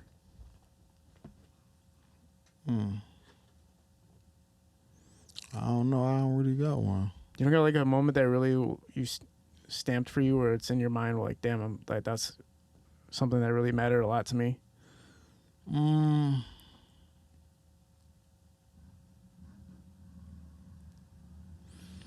When Jay-Z and Beyonce and Khaled brought us out at the on a run tour, Bloxk Party. Whoa. And I had a conversation with Jay and Beyonce and Drake or whatever, and we kicked it for some hours and shit like that. That's probably like one of the biggest moments. Damn. And I still keep in contact with people on Jay team and Beyonce team and Khaled team. When they seen the success of that song, which relatively, if you look at the numbers, can compare to some of their music, like that must mean a lot too. Like, you know, for them and for you. So did they bring you guys up, and what can you talk about a little bit about the conversations, or a little bit about like? It was just talking because I mean I was the only one left. Drego and Sada had left. I stayed because they wanted to talk. I just stayed, and they left and we did what they did. I stayed and had a conversation with them and kicked it with them, and talked about a lot of different shit. And I kicked it with Drake, and me and Drake and Oliver and them became cool, and a relationship grew from that. You know what I'm saying? So I've been cool with all them people ever since then. Wow. Like the OVO and them, Oliver and all them, Drake, they gave me a OVO Toronto Raptors leather. Made by the guy who make all the NBA championship jackets. But they gave me that sign for my birthday. That's crazy. A year ago. Damn. So I guess you can say shit like that. That's fucking sick, bro. Yeah, that's crazy as fuck. But I don't really get too caught up in it though. It's like once it's over, it's over. It's trying to do something different. It's time to do something next. Yeah, but I always have like this idea that like when you're in the same room as certain people, that means to some degree like that's where you belong. Like if you're in those rooms, that your competence is at that same level. I done been in a lot of rooms. Like I could tell you a lot of stories. I done been in a lot of rooms and had a conversations and talked to like a lot of rappers. Fuck with me. Like people, they call me like more than they call artists. I kick it with a lot of rappers. Yeah, like big rappers, and you know what I'm saying. They call me and talk to me, and that's the thing. Motherfuckers are so mysterious. You know that you can't figure out shit. See, that's the thing. I was like, I wouldn't know. I wouldn't be able to even figure that out. You know what I'm saying? You're gonna have to tell me, man. Like what artists are we talking about here? Like. A lot of people. All right, shit. Like a lot of people. You gotta write a book, so it's easier for me to research. I thought about writing a book, but nobody want to hear nothing I gotta say. What are you talking about, bro? I think you understand. This is what the people behind the scenes don't realize that they're more intrigued than sometimes than the people at the front. You know what I'm saying? Like, because you guys are what's making it happen at the end of the day, whether we want to believe it or not. That don't matter though. See, when the artist, when things go good. When things go good, it's the artists. They get all the praise and the credit. When things go bad, it's the people behind the artists. So it's like, it don't really matter. It's like, the artist win is just a win.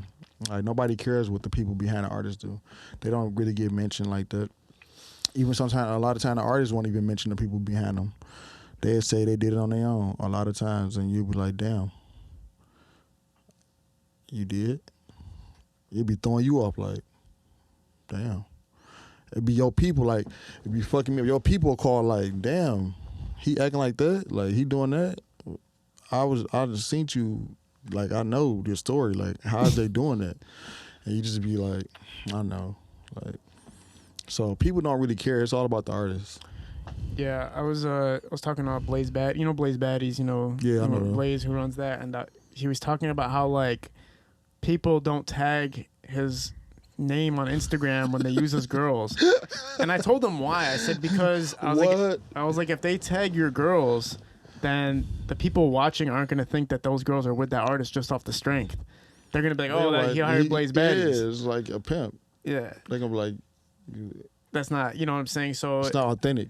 An artist, like, they're gonna want to take, I know it's a kind of a weird comparison, but they're gonna want to take credit for almost everything because they don't want to make it seem like there wasn't the struggle of them doing it on their own. People love to be like, I was the one, I did it all on my own. Everybody loves to do that. But people gotta understand, right?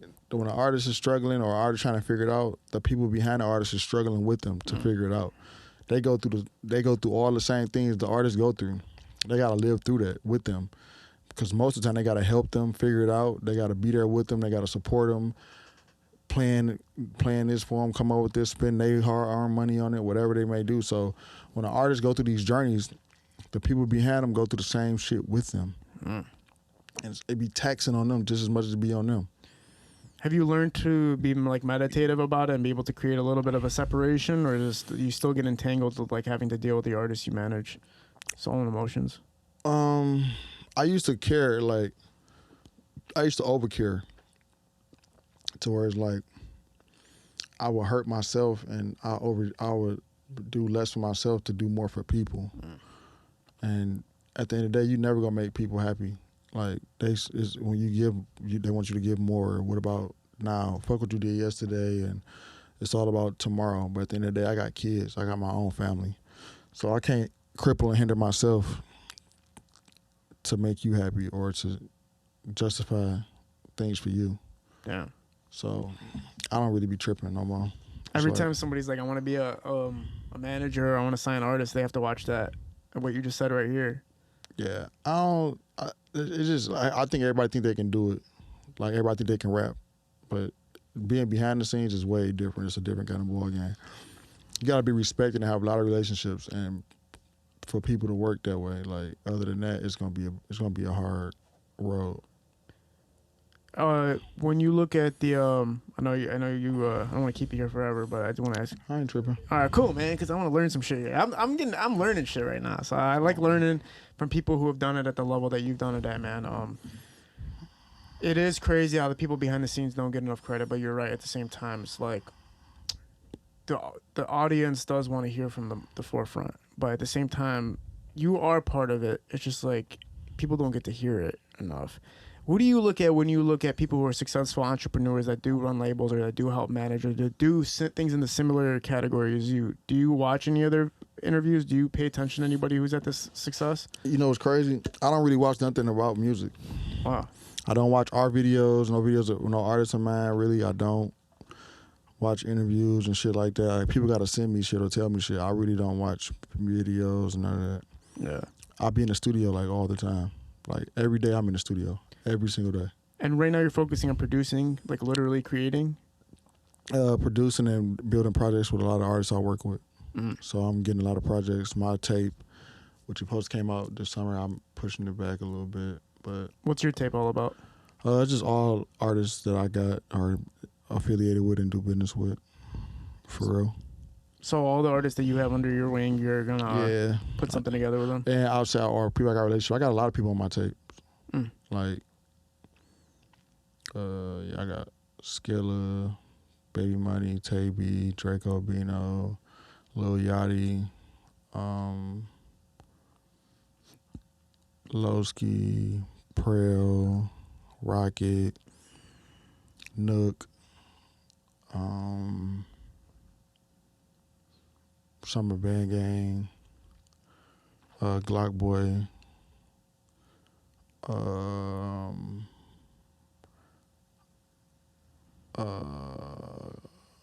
Maxo Cream, 03 Greedo, Wally the Sensei, VVS Beezy, Sada,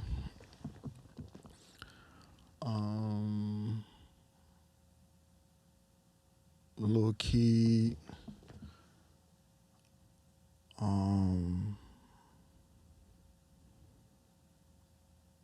Ty Henny.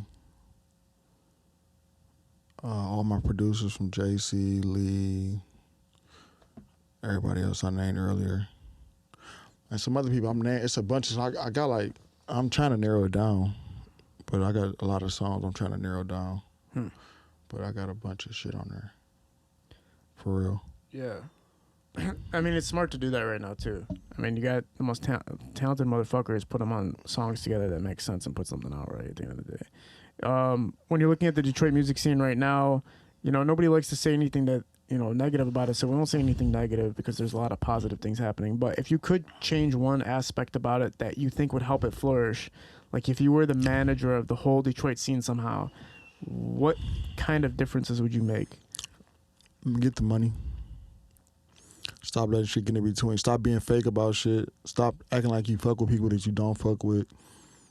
Or stop letting people get in your ear to where you fuck the money up. Like, get the money. Like, even if you don't really care for a person, get the money.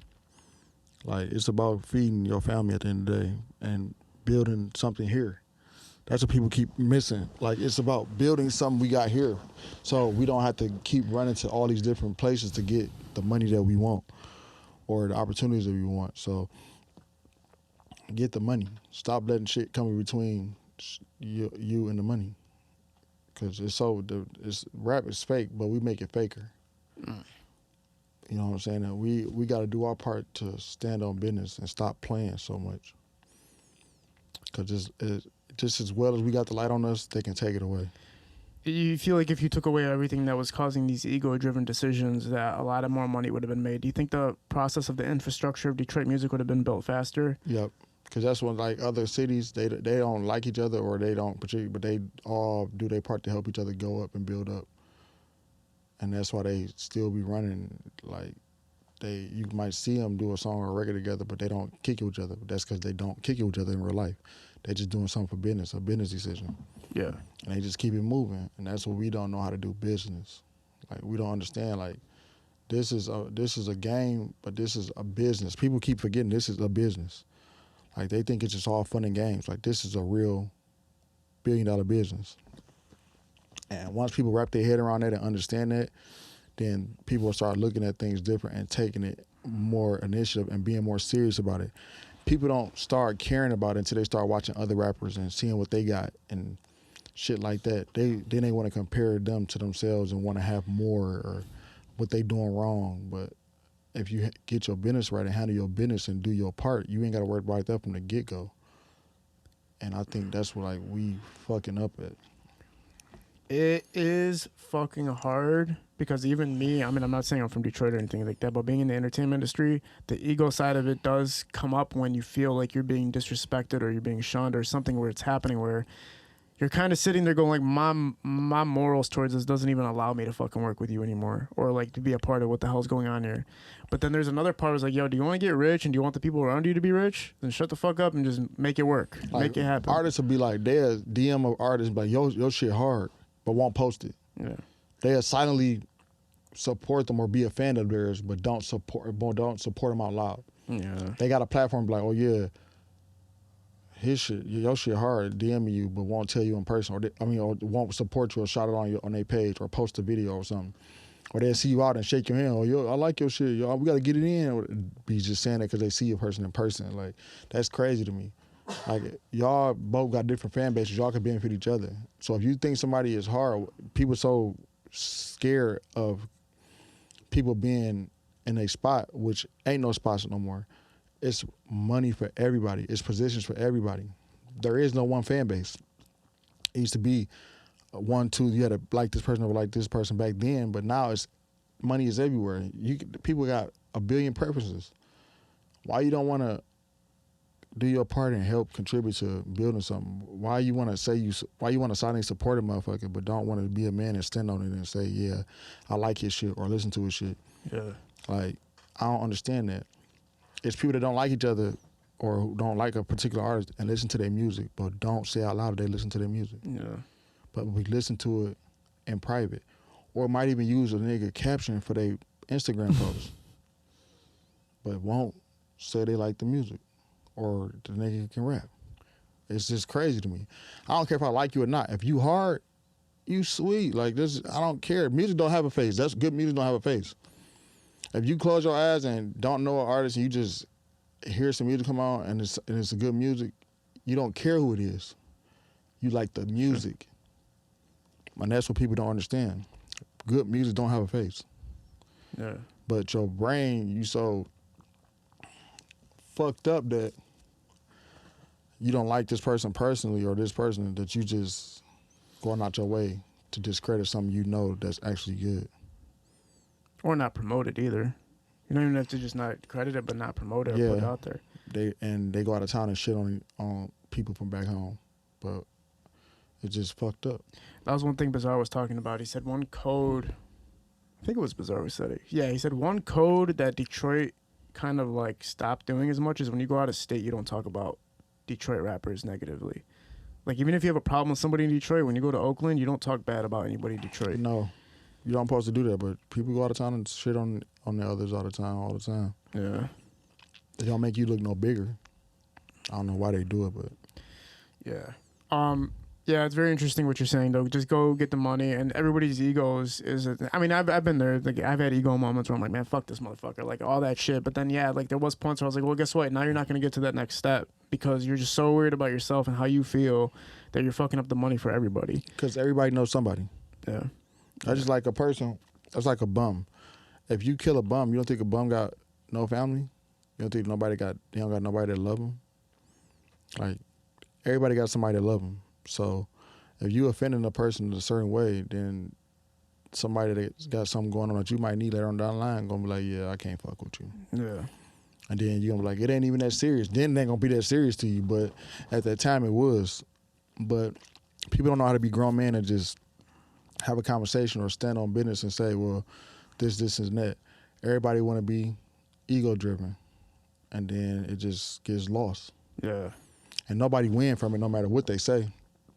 You don't have to need a person, but it hinders you from certain things you want to do. Yeah.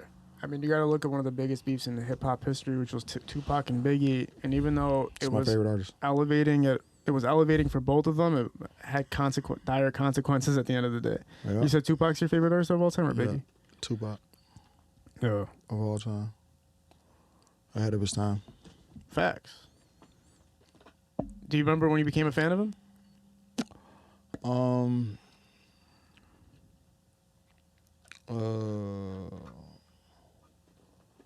It was either Brenda's Got a Baby or When My Homies Call.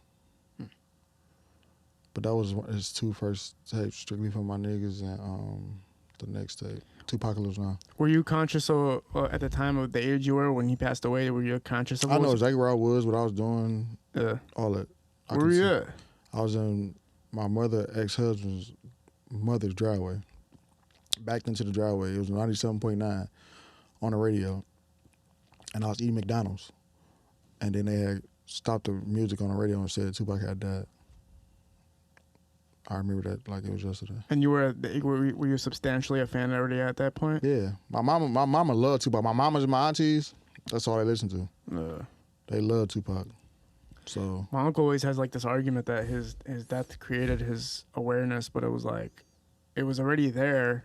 Obviously anybody's death's gonna create more awareness, but his music, like, he would still have been relevant even if he didn't pass away. Like super relevant. Tupac was a genius, man. He was real intelligent. Yeah, hell yeah. Real intelligent. He was ahead of his time. He did shit at 24 that more people, and then he did more at 24 than a lot of people did in their whole lives. You gotta think, Tupac was in like 7, 8 feature films by 24. Platinum after platinum after platinum albums. Went to prison, came home, did a double album in 2 weeks, a week. First rap double album. He had the first rap double album in music history, rap history. So you gotta think that's like different. Yeah, you can't really do it like that anymore, like the way he did it. But also, Man, those motherfuckers had the spotlight. It was easier. Now the spotlight's more scattered, I think, right? It's harder, for And sure. Tupac never went on tour either. You never went on a tour? Never did a tour. He did single shows, but never Yeah, tours. never did a tour. Never. So you can imagine how big he would have been if he ever did a tour. He never went on tour. Man, holy shit, yeah. All in 24. Man. When you're looking at the top artists in Detroit for yourself or people you're seeing moving, you got guys on there that are already topping the charts, topping the list of Detroit artists. Skilla Baby is one of them right now that's taking over. Who are some artists that you nod your head to and you see what they're doing out here right now? Y'all listen to you said? Or just see what they're doing, what they had, the accomplishments and the rate of success that they have. I just like what Detroit doing overall, like right now. Yeah. Like from Ray to Peasy to Vezo to Baby Money to GT, like all these guys that been rapping 10, 12, well not Baby Money, but all of them that was rapping 12 years plus and they finally getting they just do. Payroll, you know, all them guys, like even the youngest, Tay B, Skilla, Sada, Dugg, all those guys that came around, Cash Kid, DZ, I can go on and on. Everybody that contribute to the city some way, shape, or form, whether it's Joe McFashion, Lando, us, Floss, Chanel,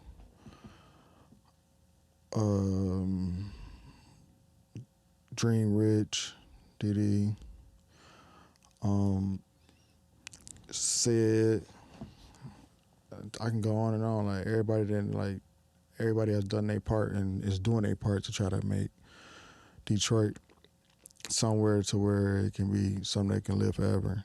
Trick. You know, everybody, like in music, everybody play a part. Yeah. Whether people gonna acknowledge it or not. Everybody play a part. Everybody's like a fundamental gear and like making the whole thing work out right at the end of the day. For sure. Like it's just everything has a thing that goes on, whether it be the nightlife or my cousin Smoke. Like everybody does their part. Yeah. Everybody has a position in our culture to where it's going and, you know what I'm saying, doing what it's doing. You know what I'm saying? So it's just how you look at it.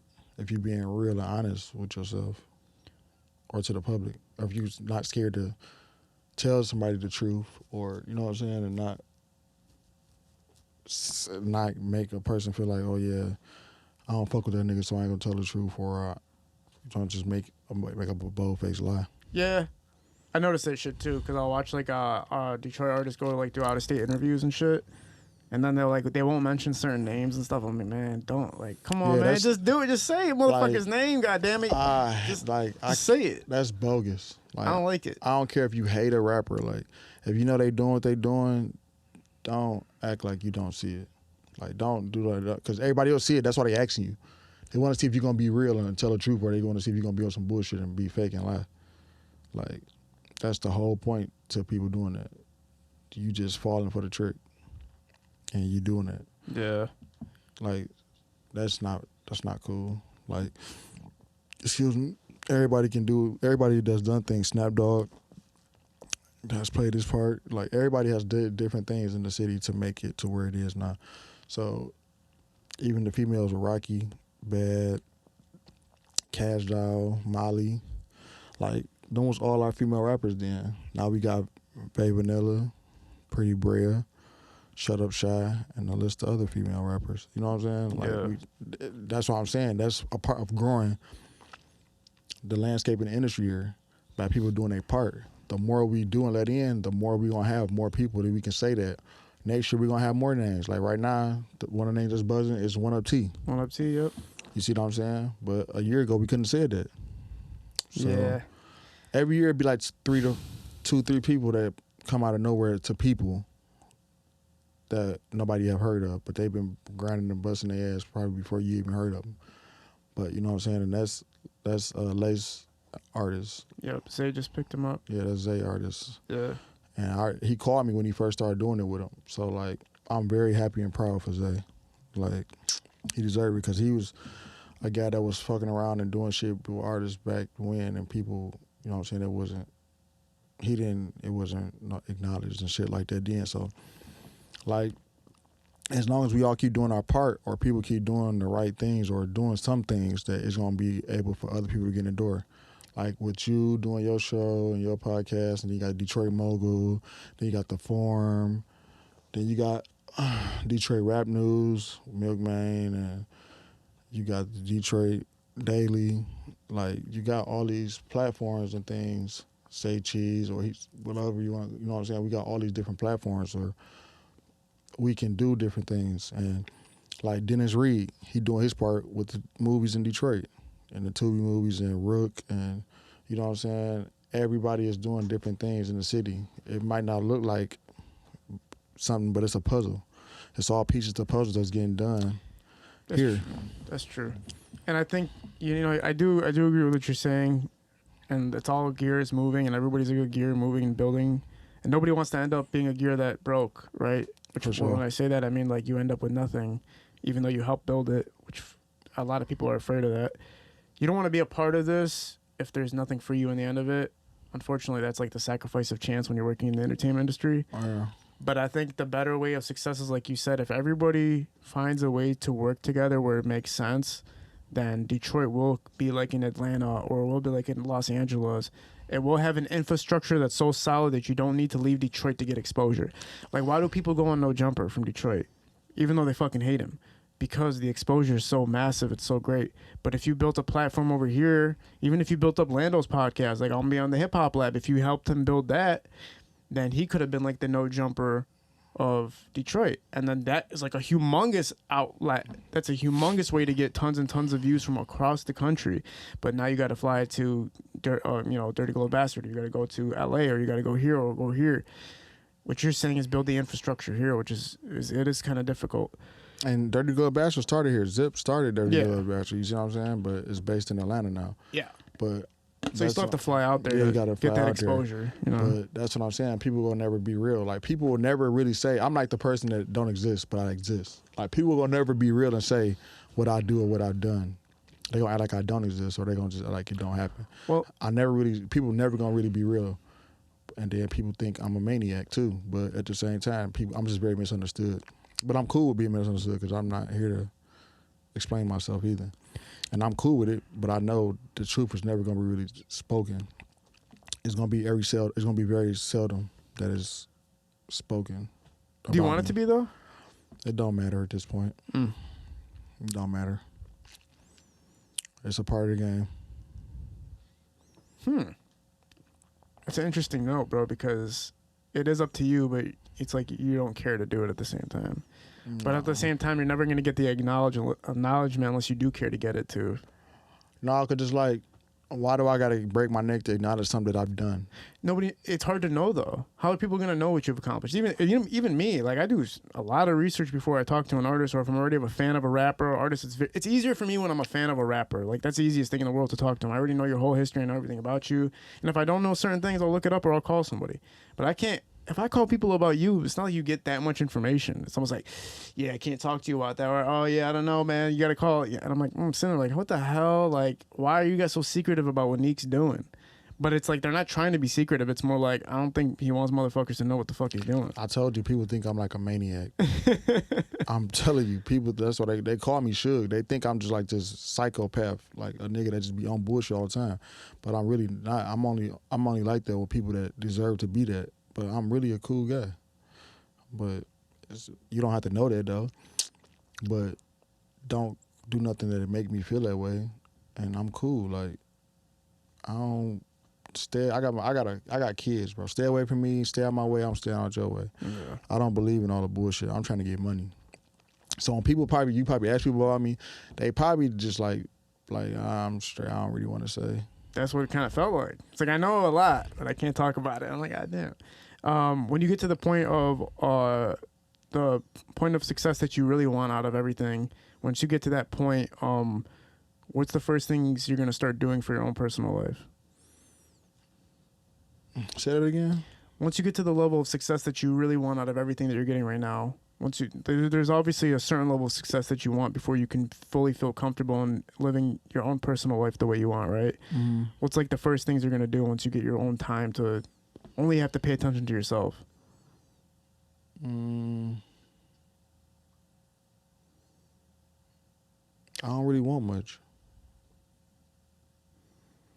I just want to make sure everybody around me straight so they ain't got to need me. And I can make sure my kids straight, and I can leave everything for my kids and my family and my wife, whatever, however that go. And I can live a legacy to where my kids can be proud of and they can stand on. You know what I'm saying? Like, at the end of the day, what we doing is we doing it for our kids. All the groundwork and all the shit all the hard work we doing is really for our kids to enjoy the fruits of the labor. Because we're not going to be here to enjoy it, no matter how long we live. You know what I'm saying? So I'm just really working and doing what I'm doing to try to make sure my people straight. And I can do what I want to do when I want to do it. My mama's straight, my sister's straight, my kids straight, because my brothers, like people around me straight. That's all that really matter to me. Damn. Everything else, like, I done had everything. Like, I done had 1,000 cars, 10 cars. Like, I had 12 cars. I done had every car I wanted down there. Jewelry, over $1 million in jewelry.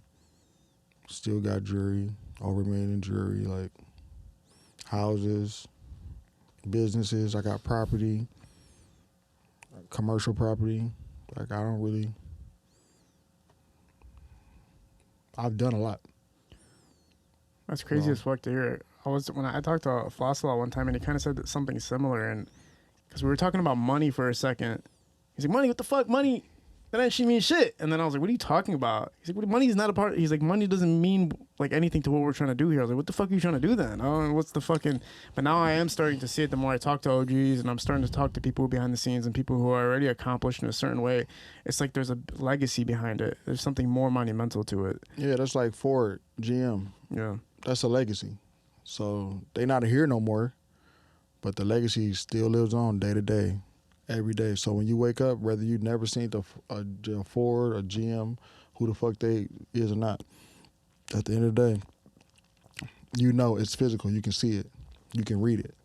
It's legacy. Yeah. So whenever it is with me, I want my kids, my family, and my people to be able to live through my legacy. My work, for them to be able not to want and have to deal with and struggle. One of the greatest losses that represents that is Kobe, right? Because My favorite player of all time. For real? For sure. That's even two of your most favorite representatives in entertainment, like Tupac, right? He was so huge, and then Kobe was so huge to people in a life sense, not just like I'm a fan of what you're doing. It's like a life sense of it. I could tell you I was when Kobe died. Where you at?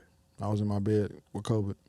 Yeah. My daughter came in the room. And was like, "Daddy, I know you probably sad, but because Kobe died." I'm like, "I am." Like, she know how much I love Kobe. Mm. So I cut the TV off, actually. You don't want to hear it? I didn't want to see it. I didn't want to hear it. Yeah. I was heartbroken at Kobe. That legacy is another one where it's like forever. And it's hard to, it sucks to say, but you can't say that about many people. Many people, if they pass away, that legacy, they won't remember them for that a little while, but then that you kind of forget about it. It's like the next day after the funeral with you wake up, and the next day people just forget about you. Yeah. So that's what I'm saying. Legacy and things like that, like I said, whether it's Pepsi, GM, Ford, whatever those things are going to live on forever, way past any of us. Do you need to have a name behind it for yourself? What you mean? Like, with them having these brands structured names, like, do you need to have people know the name Nique, or does it have to be, or is it going to be under your label, or it can be whatever that's associated with me. It's never. I'm not a glory hunt. It ain't about me. It's about everybody around me. Mm. It's like, that's why I don't never talk. Like, I don't have to say too much because it's not about me.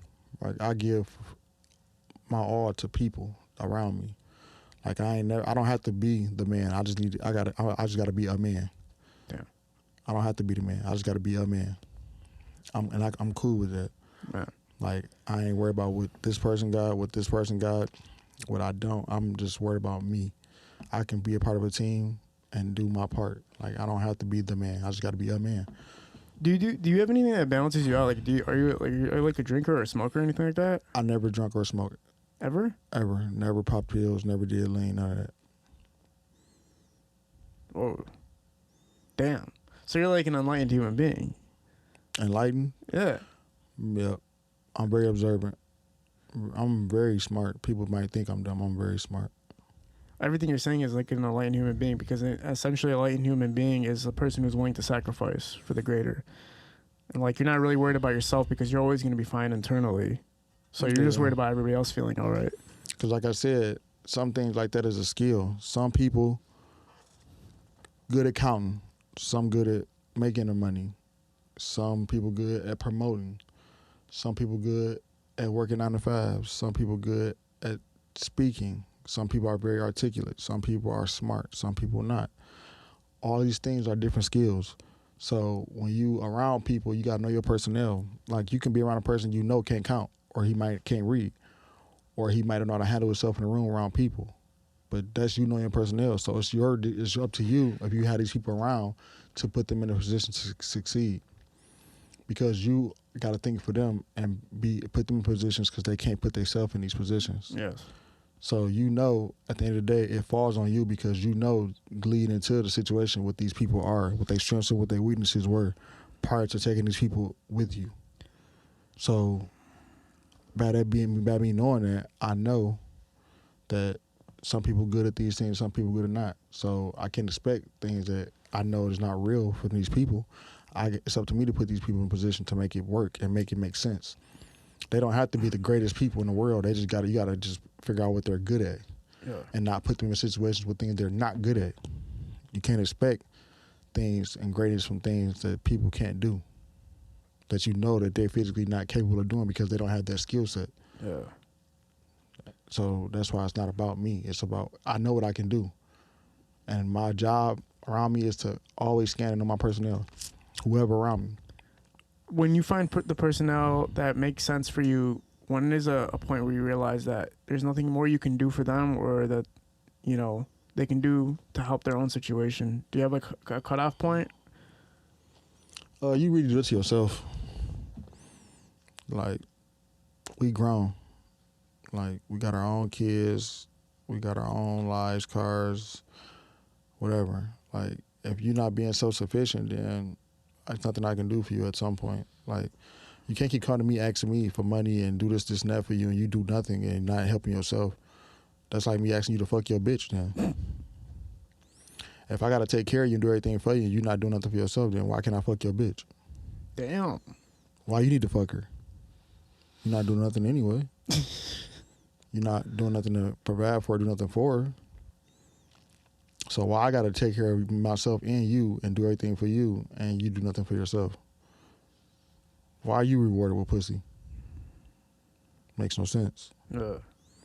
So once I feel like you're not being self-sufficient for yourself and trying to help yourself, no matter how much, no matter what I do to help you, then that's on you, because you got to still be you.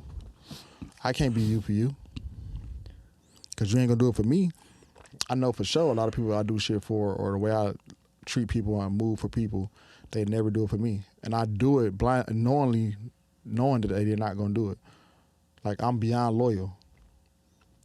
I'm default loyal. Like, I don't play with, like, I don't do shit like that. So I'm always beyond loyal. Even when I know people ain't loyal to me, my morals and values as a person will not allow me to do shit that I wouldn't do.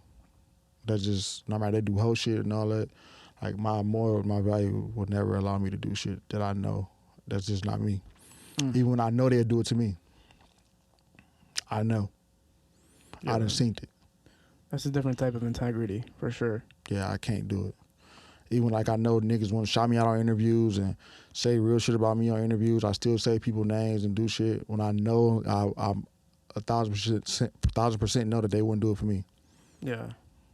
But I can't do what other people do. I gotta be me. Yeah. Is there any projects or anything you want to promote or put out there for any of your artists or anything? My tape God Bless the Circle coming with all the artists on it. Rocket got an EP coming out next month. Rocket and Prel got a tape coming this month, and Pearl got his own EP coming out. Keeping got EPs coming out. Drego and Beno got a duo tape coming out, and they got solo EPs coming out. Tapes coming out. MIAJC has this compilation we working on is coming out.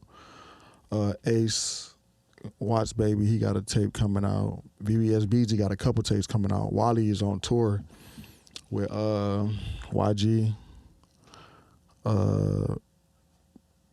and Sweetie.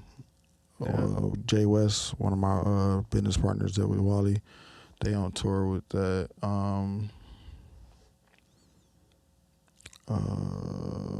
Lowski, he has some projects on the way. His first debut tape coming.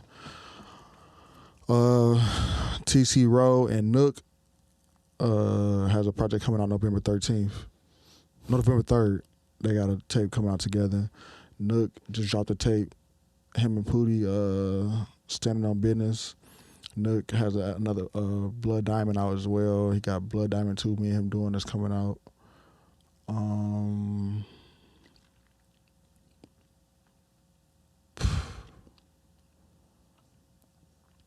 I got so many projects coming out. I can't even think on it. Yeah. Kato, EWM Kato got a tape coming out. Buck, East One Buck got a tape coming out.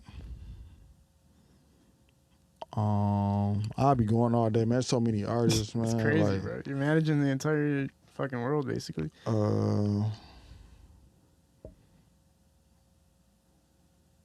don't want to forget nobody. But yeah, basically everybody around me, anybody with the circle and all that, like, it's a bunch of stuff coming out. I don't want to leave nobody out, but it's a lot of music coming out. I got a New York artist I'm just dealing with. She a female artist. Her name Audie. She fire. I'm working on an EP with her too. But there's see, the thing that's cool about what you're doing is it's like you're invested a lot into the city's artists and Michigan's artists and Detroit's artists, and then you're also going out. Because when we had talked about like Eminem signing an artist from outside of Detroit, it was like a huge problem. Like, it was like, what's happening? Why aren't you like doing that for us? Type thing. And then there's other artists from Detroit that are also signing artists from outside of Detroit, and they're signing more artists from outside of Detroit than inside of Detroit. Do you see anything with that, or is that like nothing to you, or it's just like that's just business? Is it a problem? Not a problem, but more so like, do you see why people would be upset? No, I think people just put it in a box. That's cross promotion. Like, you signing somebody out of town can help somebody that you got in town. The more people you get in the door, the more deals you make, the better it is for you to bring somebody else in. Why? How can you hate on somebody getting a deal or helping change their life and help their family? That's what I'm saying. I don't care if I dislike you or not. If it help you get on and it helps you feed your family and helps put other people in position, I'm all for it. I don't care. Like, I don't know why people like do that. That's crazy. Well, because it's like you're representing something, and when you're representing something, you're kind of using it in a way, right? If you're like saying that you're from somewhere or you're a part of something and then you're not helping that thing grow, that's when people, I think, have a problem. It's like, it could be any rapper from Detroit. It could be anybody. And then, or it could be any manager or label from Detroit signing from somebody from outside, and it's like, the reason you have a name or the reputation or the ability to do and maneuver how you're maneuvering is because you built off of this. But so how do you put back into it? So they get mad about Dre signing Eminem? No, Eminem signing this artist named Easy Mill. No, what I'm saying is, so should they be mad about Dre signing M? Should they get mad about Dre signing Eminem? Because if Dre don't sign Eminem, what is Eminem? Well, the thing is, Dre was signing artists around him before that, though. Right, but Eminem, see, I think as an artist or a person, as an artist, is knowing your strengths is a great thing. Like, some artists are not built to sign artists either. Some artists are selfish. Like, again, that's what makes them great. That's what makes them bad people or hard to deal with. So I'd rather you not sign an artist if you're not going to put your real time and energy and your resources into helping get an artist to the next level. If you sign an artist to keep them around for protection or to be around you or to soak up their sauce and all that, that's bullshit. If you're not gonna help them or can't help them, let them be. Don't play with somebody's life, because a lot of times minorities and people here or across the world, this is all they have. So you playing with somebody's life, people don't understand that you playing with somebody's life, which is affecting the people around them lives. So if you're not gonna really help them, leave them alone. So you can't knock somebody who's coming to help somebody and change somebody's life, because if you're not doing it, then lead them be. A lot of artists come in and help artists and change their life and do shit for them. If other artists, you see them signed to an artist for 17 years, and you just never see nothing more than them being signed to him for 17 years. Yeah. Like, and they done been in every position in the world you can be in. 50 Cent is a guy who signed artists and changed their lives. I always tell he one of the smartest people I've ever seen in music. Like, he's goated. Like, he was selfless. He was one of the biggest stars in the world, and he sacrificed his own success to help his own people get on. Yeah. Even The Game, who wasn't his homeboy, he put his own career on hold and did a group album to get them all solo deals. Yeah. And they went platinum. So that's what I'm saying. That's changing people's lives. Now they all rich. Whether they with them or not, they all rich. They still got their own money. So they all got their own things going on. That's why Tony Ayo is like one of the best people I've ever seen in music, as far as being comfortable with themselves and their space. Because he always big 50 up and respects him and tells the truth about him. People hate it. They're like, he dick sucking 50 and all that, but it's being honest is being honest. If it weren't for 50, he wouldn't be where he is. And he acknowledges that and always give him his credit, because he didn't have to be the best rapper. He just needed something. He don't have to have what 50 have or everybody else have. He just wanted his piece. He's fine with that in his heart, because he know he's not where he could have been. Yeah. He could be in jail, prison, dead, or less fortunate. But he took advantage of his opportunity and made it his own and did that. So I don't really be saying, like, when people be like, this about artists, because you got to be self-aware. If you're not good at helping the artist, you're not planning on really doing that with a person, don't play with them. Yeah. So people don't understand. Some people just not built to do that. That's, again, knowing that's a skill. You might not have that in you. So you got to look at it that way, too. People always look at it in a negative way, not understanding what it really can mean. It's deeper than that. It's deeper than the surface thought about it. Right? For sure. Yeah. Even when you watched, Sada, he did. It felt like he was giving up his platform for Skilla, or like at the shows he would give them like the Skilla, even though it's Sada's show, and these sacrifices that he's making, even though he's still trying to make a rise and saying like, it's time for my brother, or however he thought about it, whatever process he thought about it in his mind, it's to help Skilla. So it's like very selfless, like you said, and it works. It benefits everybody at the end of the day. Yeah, and it comes full circle. Yeah. But people don't understand, if you help, and that's like you got 4 rappers or whatever, and if you help him and you put him on a song, you help bring him up, when you start, because people don't understand, rappers are never going to be hot forever. I don't care how hot you are now. Everybody has the time clock on this shit. So you have to start figuring things out on your way. If you help him get on and he get on, when you start not being hot no more, he can put you on a song or shout you out and help you and get you back in position, or get you sustained to where you cool. And when he get to going down, the next nigga up and do the same thing, and it's a chain reaction. It's a circle. Yeah. Then you have things moving, and it ain't got to be all about you. Because I don't care what you say, a person, not you, but a person, like, nobody's hot forever. A life expectancy of a rapper is short. You got to strike while the iron's hot, for real.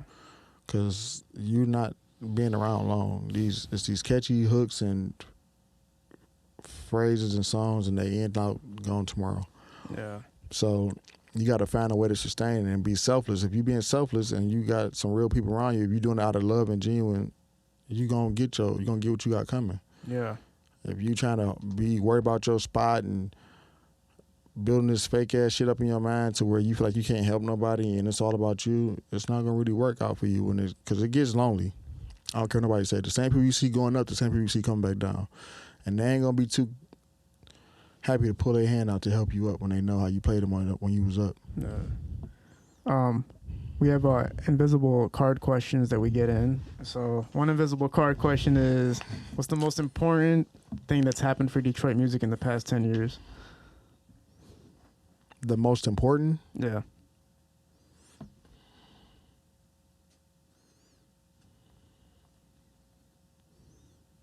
That's happened for Detroit? Detroit music. That's a hard question. I'm the last 10.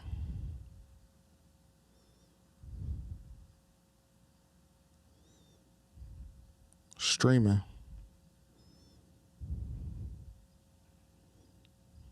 The internet? The internet, yep. Social media giving infrastructure to help showcase Detroit sound. Yep. That's fire. That's probably the best answer you can fucking say, really. Yeah. That really is the best answer you can say.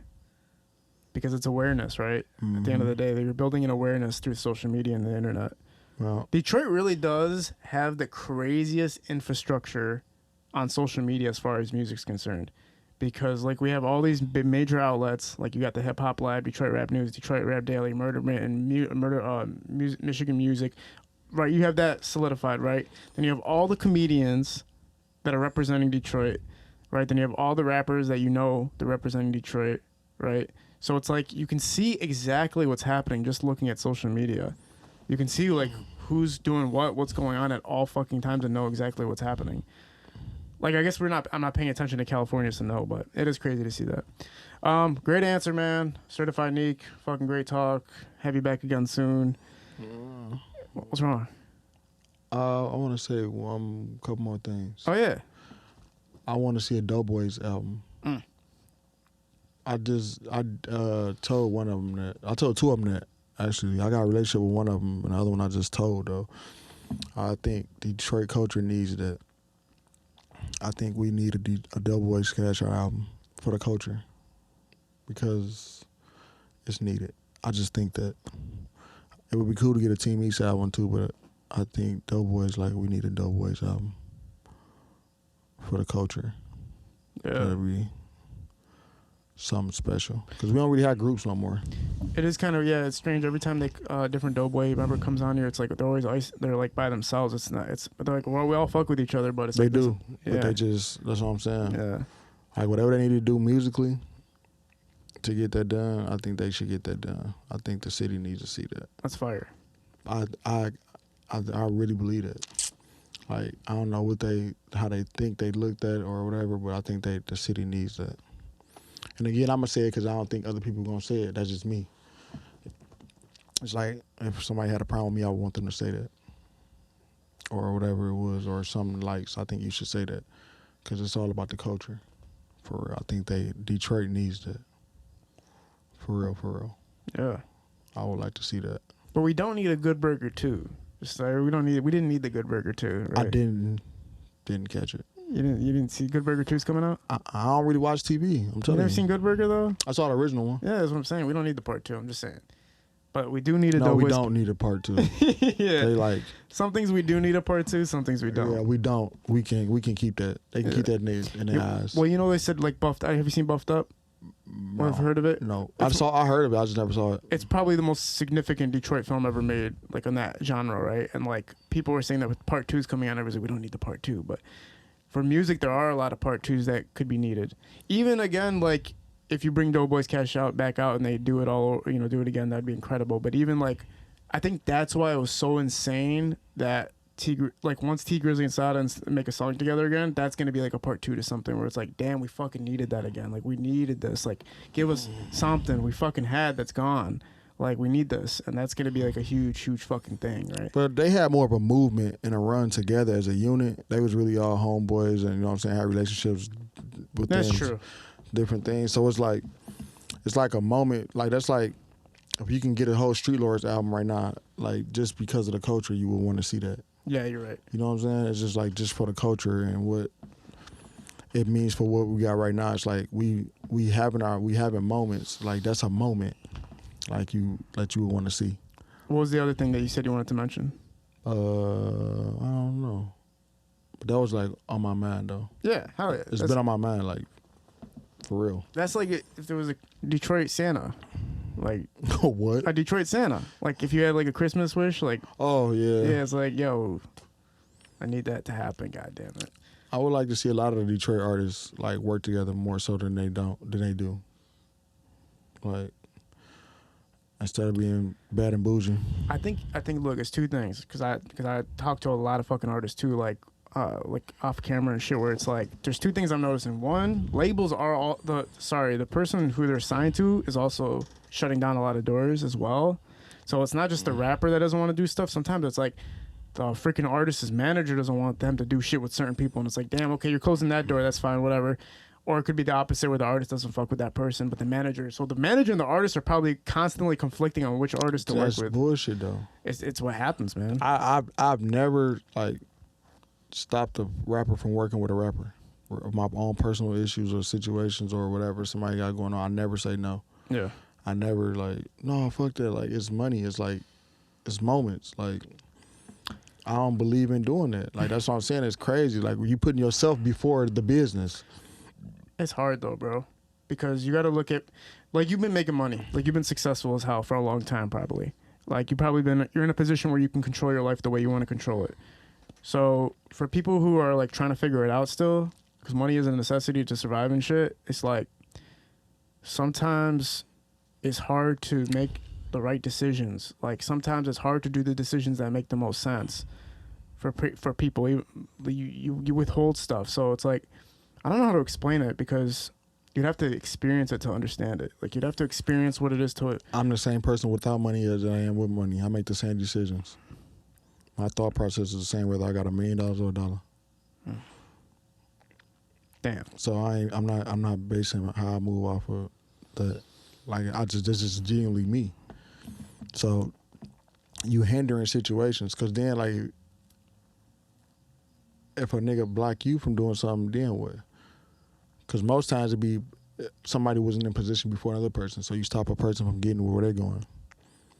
And you making, and then rap is like, it don't take much to get a rapper to feel some type of way about another rapper. So you telling a rapper don't do something with another rapper, but then you don't be with a rapper. And then what if the rapper get mad and feel some type of way and want to fuck the other rapper up? But not knowing this ain't got nothing to do with him. He don't even feel his way about you. It's just the person over there saying no. Like, no cap. Labels called me, right? This is like a week ago, about a rapper that signed. He got a deal recently or whatever. And Fats, the guy signed a Money Bag. They wanted to do a feature with him, but the guy that's the Money Bag artist that signed to the people I know, he called me like, well, I know y'all you don't really care for this person, or I'm like, or they don't like you or whatever. I'm like, I don't dislike nobody. I don't got no problem with nobody. I don't know. I'm like, what?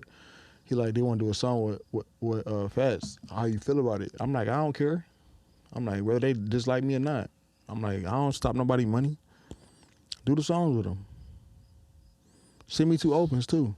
But I don't give a fuck. I don't care. I don't stop nobody money. So the point I was trying to make is kind of like this, right? So if you're working with somebody and that person's giving you opportunity and that person has a problem with somebody else, it's almost like, all right, I could go take this risky ass decision to go do this, knowing it's going to affect the relationships I have now. Right. So even if you're signed to a label or a manager or whatever the hell you're signed to, they're kind of under your control a little bit, even if you want to make certain decisions, because you can't just leave. And then the manager gets screwed even more if the artist doesn't want to do it, though, because there's not much the manager can do about an artist not wanting to work with another artist. The manager could be like, if you work with this artist right now, we're going to all blow up. Let's just do it. And then the artist is like, nope, it goes against my code. I'm not going to do it. There's not much you can do about that situation. Right. But a manager, you can't leave. You can't leave a manager. I mean, they have you under contracts. They have you under obligations. Like, you can't just make those decisions. And but why is it about you? Why is it about the team? Team first. I agree with everything you're saying. I'm saying that's why people are doing it. It's because if ain't no blood on it or nothing like that. It's something that y'all like. That's some petty, personal, whatever y'all got going on. Listen, man. I had one of the biggest artists from Michigan call me, And I talked to him. I was like, why don't you come on my podcast? And he's like, literally, my manager doesn't fuck with you. And I was sitting there like, damn. So, okay. I'm sitting there kind of going like, all right, fuck it. I'm probably about to know who that is. You probably do know who it is. I'm probably about. Yeah. So, that shit is where I'm sitting here kind of going like, okay, I get it, you know? But, yeah. I know exactly what it is. How the fuck did you know that? I know these people. I know how this shit works. That was like a Ouija board type shit. I know. Yeah. I wouldn't have bet. I know these. It's nothing you gonna really say to me that I'm not gonna really know because I know these people. I know my personnel. I know all these people around. That's crazy. I done dealt with these people for very long periods of time. Yeah, it's unfortunate because it's like the artist wants to work with me. We got to work together because we were on the same set of something at one point, but it wasn't like properly like it wasn't willingly. It wasn't like he was willing, but I could tell the situation wasn't willing. Yeah, it was on the set. It's like it's gonna happen, and if you say no, you look kind of fucked up if you say no. But that's the only time we ever got to work, and he told me he's like, I want to fuck with you, but I can't, unfortunately. So I'm sitting here kind of going like, damn, bro, everybody knows that's fucking great for everybody for that to happen, but it's not gonna happen. So I get where everybody's coming from, and like I told you, when T and Scoo were going through that, out of respect for the person who gave me something, I didn't go right. I understand. Start tapping in with that because it's just that's your loyalty. That's different though. Yeah. That was your own personal feelings about how you moving. Yeah. That's not a conversation y'all had. I don't know whatever y'all had, but that's just your own personal thoughts to move. You understand what I'm saying? Mm-hmm. But I don't never feel like people should stop somebody's money or stop people from prospering. Like. So what? It ain't that deep. Like if it was something we can figure out, it's something we can figure out. People done did worse to people and people still fuck with them. Yeah. And then people turn their head like you don't ever exist. But people be so used to not having power that when they get it, they don't know how to handle it. Yeah. You know what I'm saying? And you can't, like I said, everybody not gonna be hot. And everything's not gonna be how you want it to be forever. So you gotta respect the land. No matter who you are, you gotta respect the land. Yeah. Cause it can humble you. I don't give a fuck who you is. Yeah. Well, this was a fucking great talk, bro. You gotta come back at least one more time before the year ends. Hopefully you can come back here. Appreciate you being a part of this, man. Certified Nique was in the building. Yeah, man, you're a pivotal piece in why the music is going the way it's going and the exposure that is coming to Detroit. You're a huge part of that reason. What you guys are doing with these artists is incredible. People I think it's like you're in awe almost when you're watching 100-person crowd and then it turns into a 10,000-person crowd and you're seeing the streams and the sales and people on top of the freaking Apple Music charts and all that stuff, and it's like you can't forget the people that are helping to make it happen, right? So appreciate you being a part of this, man, sharing these gems. We're at Parallel Sound Studio, Hilo Visuals Shootings Productions. We're out. Peace. Fire.